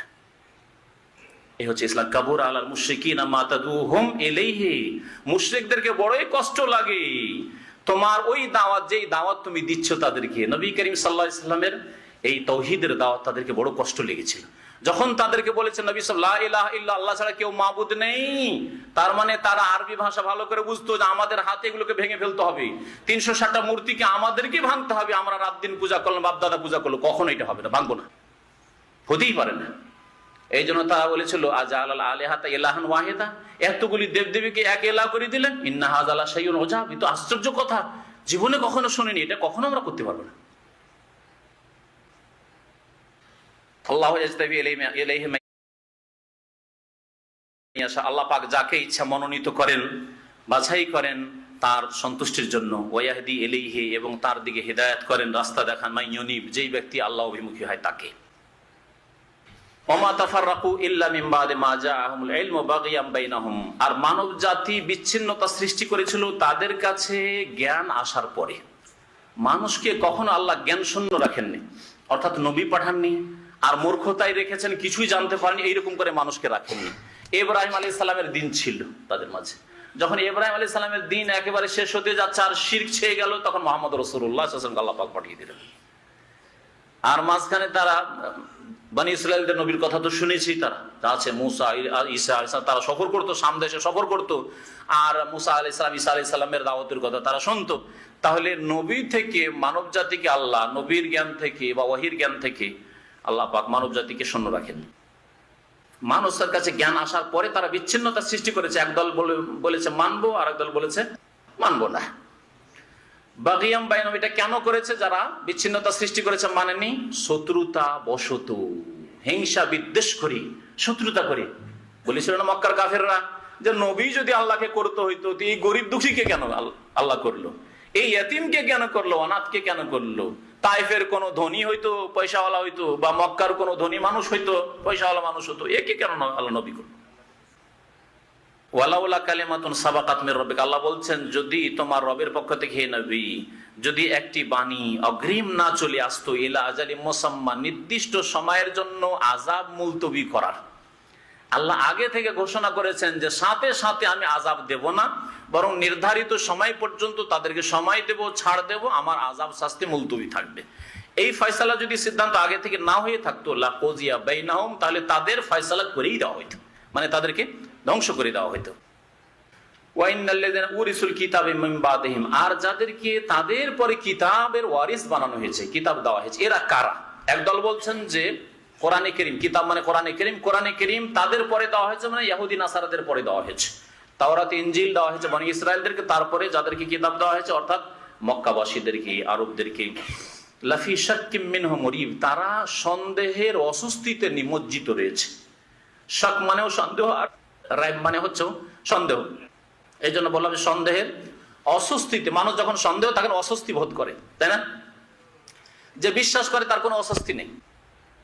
যারা মুমিন মানুষ, এর মানসিক শান্তি এই জন্য হাসিল হয়, সত্য বিশ্বাস আছে আল্লাহর প্রতি, পরকালের প্রতি, আপন গতিতে চলতে আছে। কিন্তু যারা দ্বিধাদ্বন্দ্বে আছে, হুজুরের কথা এটা ঠিক না ঠিক নয়, এইরকমই আকীদা, বাতিল আকীদায় হয়তো ছিল, তারপরে সহি আকীদার কথা শোনার পরে দ্বিধাদ্বন্দ্বে, এটা ঠিক না ওইটা ঠিক, এটা ঠিক না ওইটা ঠিক, মানুষ পেরেশান থাকে। কিন্তু সহি আকীদা যে ধরে নিয়েছে ওর কোনো পেরেশানি নেই, অস্বস্তি বোধ করে যারা দ্বিধাদ্বন্দ্বে থাকে। এই জন্য আল্লাহ বলছেন যে যাদেরকে কিতাব দেওয়া হয়েছিল তাদের পরে তারা কিতাবের প্রতি ঈমান না নিয়ে আসার কারণে তারা সন্দেহের অস্বস্তিতে নিমজ্জিত রয়েছে। ফালিযালিকা, এই জন্যই, এই যে প্রেক্ষাপট যে মানুষ সন্দেহ পড়ে আছে, ফাদু, হে নবী তুমি দাওয়াতের কাজ করতে থাকো। নবীকে বলা হয়েছে তুমি আহ্বান করতে থাকো, মানুষকে দাওয়াত দিতে থাকো। ওয়াস্তাকিম কামা উমিরতা, আর তোমাকে যেমন আদেশ করা হয়েছে তেমনই তুমি অটল থাকো, সোজা পথে চলতে থাকো, অটলতা অবলম্বন করো, ইস্তিকামা, সোজা হয়ে থাকো। তার নিজে আমল ঠিক রাখো, নিজের আকীদা ঠিক রাখো, আর মানুষকে দাওয়াত দিতে থাকো। দাওয়াত দেওয়ার ক্ষেত্রে আল্লাহ পাক দুটি কথা বলেছেন। আপনি যখন দেশে গিয়ে কোরআন হাদিসের দাওয়াত দেবেন, সহি আকীদার দাওয়াত দেন, প্রথম আপনার আকীদা, আখলাক, আমল, ইবাদত ঠিক হইতে হবে। ওয়াস্তাকিম কামা উমির, তারপরে দাওয়াত দিতে হবে। আপনি ফজরের নামাজে যান না, আপনি দাঁড়িয়ে রাখেন না, আর আপনি যদি বলেন যে তোমরা ভুল আকীদা রাখছো, নবীর নূরের পয়দা, এটা ভুল আকীদা, আল্লাহ সর্বত্র বিরাজমান, ভুল আকীদা, আর আপনার চেহারা দেখে ওরা পেরেশান, এই কেমন মুফতি, হ্যাঁ কেমন মুফতি ফতোয়া দিচ্ছে, আর মুখে দাড়ি নেই, ফজরের নামাজে কে দেখতে পাই না, তাই না? আল্লাহ যেন বলছেন দাওয়াত দাও ওয়াস্তাকিম কামা উমিরতা, যেমন আদেশ করা হয়েছে তেমন তুমি সোজা চলো, সোজা দিনে ওরা প্রতিষ্ঠিত হও, তারপর দাওয়াত দাও। ওয়ালা তাত্তাবি আহওয়াআহুম, হে নবী তুমি তাদের খেয়াল খুশির অনুসরণ করিও না, তাদের খেয়াল খুশির অনুসরণ করিও না। আল্লাহ পাক রব্বুল আলামিন বাতিল পন্থীদের মতবাদকে ওগুলিকে ধর্ম বলেননি, খেয়াল খুশি বলেছেন, আহওয়া বলেছেন। এটা একটা লক্ষণীয় বিষয়। আল্লাহ পাকের দিন হচ্ছে ইসলাম, আর ইসলাম ছাড়া ইহুদিদের দিন ওটাও ধর্ম ছিল, খ্রিস্টানদের দিন সেটা ধর্ম ছিল, কিন্তু সেই ধর্মগুলি আল্লাহ যেহেতু রহিত করে দিয়েছেন সেজন্য সেগুলিকে আল্লাহ এখানে বলেননি যে ওয়ালা তাত্তাবি আদিয়ানহুম, তাদের ধর্মগুলির অনুসরণ করিও না, সেগুলি মানুষের খেয়াল খুশি, কারণ আল্লাহ ক্যান্সেল করে দিলেন আর আপনি মানবেন এই এখতিয়ার আপনার নেই। যেমন আজকে যদি কেউ ৭১-এর পরে এসে বলে আমি পাকিস্তানের আইন, পূর্ব পাকিস্তানের যে আইন ছিল সেই আইন মেনে চলবো, তাহলে বড় আসামি কিনা, দেশদ্রোহী কিনা? হ্যাঁ, সে দেশের আইন মানলো না, সে খেয়াল খুশির অনুসরণ করলো, তাই না? কুপ্রবৃত্তির অনুসরণ করলো। কেউ যদি বলে আমি মুসলিম সুতরাং ভারত উপমহাদেশ আমি মোগল আইন মেনে চলবো, আমি স্বাধীনতা ৪৭-এর পরের আইন মানি না, তাহলে সে খেয়াল খুশি কুপ্রবৃত্তির অনুসরণ করলো। মানুষ ক্যান্সেল করে দিলে আইন ক্যান্সেল হয়ে যায়, তো স্বয়ং আল্লাহ পাক রব্বুল আলামিন যদি তাওরাত ইনজিলের বিধান ক্যান্সেল করে রহিত মনসুখ করে দিয়ে থাকেন, তাহলে মানার অধিকার আছে কারো? অধিকার নেই। এই জন্য আল্লাহ তাকে আহওয়া বলেছেন, কুপ্রবৃত্তির অনুসরণ। তাহলে ইহুদি মতবাদ, খ্রিস্টান মতবাদ আর মানুষের অন্য যে মতবাদগুলি রয়েছে দিন ইসলাম ছাড়া, সবগুলি হচ্ছে আহওয়া, মানুষের খেয়াল খুশি মতবাদ। ওয়ালা তাত্তাবি আহওয়াহুম ওয়া কুল, হে নবী বলো আমানতু বিমা আনজালাল্লাহু মিন কিতাব, আমি ঈমান নিয়ে আসছি ওই কিতাবের প্রতি যেই কিতাব আল্লাহ পাক নাযিল করেছেন, কোরআনে কারীমের প্রতি। ওয়া উমিরতু লিআদিলা বাইনাকুম, আর আমাকে আদেশ করা হয়েছে, আমি আদিষ্ট হয়েছি যে তোমাদের মাঝে আমি ন্যায় নীতি প্রতিষ্ঠা করব, ইনসাফ কায়েম করব। আল্লাহু রাব্বানা ওয়া রাব্বুকুম, আল্লাহ আমাদের রব তোমাদের রব। লানা আমালুনা, আমাদের আমল আমাদের কল্যাণে। ওয়ালাকুম আমালুকুম, তোমাদের আমল তোমাদের জন্য। তোমরা যদি খারাপ কাজ করো তাহলে তার শাস্তি তোমাদেরকে পেতে হবে। লা হুজ্জাতা বাইনানা ওয়া বাইনাকুম, আমাদের মাঝে এবং তোমাদের মাঝে কোন রকমের ঝগড়া বিবাদ নেই, তর্ক বিতর্ক নেই। হুজ্জাত মানে তর্ক বিতর্ক, হুজ্জাত মানে ঝগড়া বিবাদ। আমাদের মাঝে এবং তোমাদের মাঝে ঝগড়া বিবাদ নেই। কেমন কথা? কথাটা কি ঠিক বাস্তবে? আল্লাহ পাক নবীকে বলছেন তুমি এভাবে বলে দাও যে আমাদের মাঝে তোমাদের মাঝে ঝগড়া নেই। মক্কার মুশরিক আর নবী সাল্লাল্লাহু আলাইহি ওয়াসাল্লামের মাঝে ঝগড়া ছিল না? আহলে কিতাব ইহুদি নাসারা, ইহুদি খ্রিস্টান আর নবী সাল্লাল্লাহু আলাইহি ওয়াসাল্লামের দাওয়াত, কোরআনের দাওয়াতের মাঝে ঝগড়া বিবাদ ছিল না? দ্বন্দ্ব অবশ্যই ছিল, হক বাতিলের দ্বন্দ্ব ছিল। আল্লাহ বলছে লা হুজ্জাতা বাইনানা ওয়া বাইনাকুম। এটার অর্থ হচ্ছে যে সত্য স্পষ্ট হয়ে যাওয়ার পর, এর ভাব অর্থ হচ্ছে সত্য স্পষ্ট হয়ে যাওয়ার ঝগড়ার কোনো যুক্তি নেই। আমরা বলি না নিজের কথায়, আরে ভাই আপনি বুঝে গেছেন ব্যাপারটা, বুঝার পরে আবার তর্ক করার কোনো যুক্তি আছে নাকি? তর্ক করার কোনো যুক্তি নেই। এই ভঙ্গিমাতে আল্লাহ বলেছে লা হুজ্জাতা বাইনানা ওয়া বাইনাকুম, আমাদের মাঝে এবং তোমাদের মাঝে সত্য আগত হওয়ার পর আর সত্য স্পষ্ট হয়ে যাওয়ার পরে কোনো ঝগড়া বিবাদ নেই। ঝগড়া বিবাদ তাআলাউ ইলা কালিমা, আল্লাহ পাক অন্য আয়াতে বলেছেন এমন একটা বাণীর দিকে আসো, সাওয়াইম বাইনানা ওয়া বাইনাকুম, আমাদের মাঝে তোমাদের মাঝে সমানভাবে আমরা মানি। সেটা হচ্ছে আল্লাহ না'বুদা ইল্লাল্লাহ, যে আমরা আল্লাহ ছাড়া কারো ইবাদত করব না। ওয়ালা নুশরিকা বিহি শাইআ, আর তার সাথে কোনো কিছুকে শরীক করব না। ওয়ালা ইয়াত্তাখিযা বা'দুনা বা'দান আরবাবা মিন দুনিল্লাহ, আর আমাদের একে অপরকে কেউ রব হিসাবে ধরবে না, সাব্যস্ত করবে না। আল্লাহ ছাড়া কারো কাছে চাইবে না, আল্লাহ ছাড়া কারো কাছে সিজদা করবে না। ফাইন তাওয়াল্লাহ, ফিরে যাও, তাহলে ফাকুল ফাইন তাওয়াল্লাহ বিআন্না মুসলিমুন, যে আমরা মুসলিম। ইব্রাহিম আলাইহিস সালাম এবং নূহ আলাইহিস সালাম, মুসা, ঈসা আর মুহাম্মদ সাল্লাল্লাহু আলাইহি ওয়াসাল্লামের দাওয়াত যে একামতে দ্বীন, এটা মৌলিক বিষয় মনে রাখবেন। মৌলিক বিষয়, শরীয়তের দুটো দিক আছে। একটা হচ্ছে মৌলিক বিষয়গুলি, আকীদার বিষয়, আল্লাহ এক, সমস্ত নবীদের দিন হচ্ছে আল্লাহ এক, তাই না? কিয়ামত হবে, সমস্ত নবীদের এই আকীদা এবং এই প্রচার তারা করেছেন। শরীয়তের বিধান মানতে হবে, আল্লাহ নাযিলকৃত বিধান মানতে, ওহীর বিধান মানতে হবে, সবাই একমত, তাই না? মানুষ কর্মক্ষেত্রে দুনিয়াতে এসছে, এই কর্মের ফলাফল আখেরাতে পাবে, এটা সমস্ত নবীগণ বলেছেন, ঠিক না? ভালো কাজ করলে নেকি পাবে আর অন্যায় কাজ করলে তার শাস্তি পাবে, সমস্ত নবীগণ বলেছেন, তাই না? পবিত্র জিনিসগুলিকে হালাল করা, নোংরাকে হারাম করা, এটা সমস্ত নবীগণ করেছেন। আর বাকি কথা হলো যে নামাজ কত রাকাত, আর উজু কেমন করে, রোজা কতটুকু, হজ কেমন করে, এসব মাসলা মাসাইল, কোনটা হালাল, কোনটা হারাম, কোনটা জায়েজ, কোনটা না জায়েজ, এগুলো হচ্ছে ফরু, মানে শাখা প্রশাখা মাসলা মাসাইল। শরীয়তের মাসলা হচ্ছে উসুল, বুনিয়াদী জিনিস, বেসিক, আর যেগুলি হচ্ছে শাখা প্রশাখা মাসলা মাসাইল। মাসলা মাসাইলের ক্ষেত্রে প্রত্যেক নবীর শরীয়ত ভিন্ন ভিন্ন, কিন্তু মূল বিষয়ের ক্ষেত্রে সমস্ত নবী রাসূলগণের দাওয়াত হচ্ছে এক দাওয়াত। আল্লাহ পাক রব্বুল আলামিন এইভাবে দিন নাযিল করেছেন। নবী করিম সাল্লাল্লাহু আলাইহি ওয়াসাল্লাম সহিহ বুখারীতে একটি হাদিস আছে যে আমরা যারা নবী, তারা হচ্ছে বানুল আল্লাত, মানে বৈমাত্রীয় ভাইয়ের মতো, সৎ ভাইয়ের মতো। সৎ ভাই কাকে বলে? যাদের বাপ হচ্ছে এক কিন্তু মা হচ্ছে ভিন্ন ভিন্ন, মা হচ্ছে ভিন্ন ভিন্ন কিন্তু বাপ হচ্ছে এক। তো আমরা নবীরা হচ্ছে বানুল আল্লাত, মানে বৈমাত্রীয় সৎ ভাইয়ের মতো। সৎ ভাইয়ের মতো মানে আমাদের বাপ যেমন এক হইলে সৎ ভাই হয়, আমাদের মূল দিন হচ্ছে এক। আল্লাহর তৌহিদ, রিসালাত, আখিরাত, হিসাব, নিকাশ, জবাবদেহি, জান্নাত, জাহান্নাম, নেক আমল করতে হবে, পাপ থেকে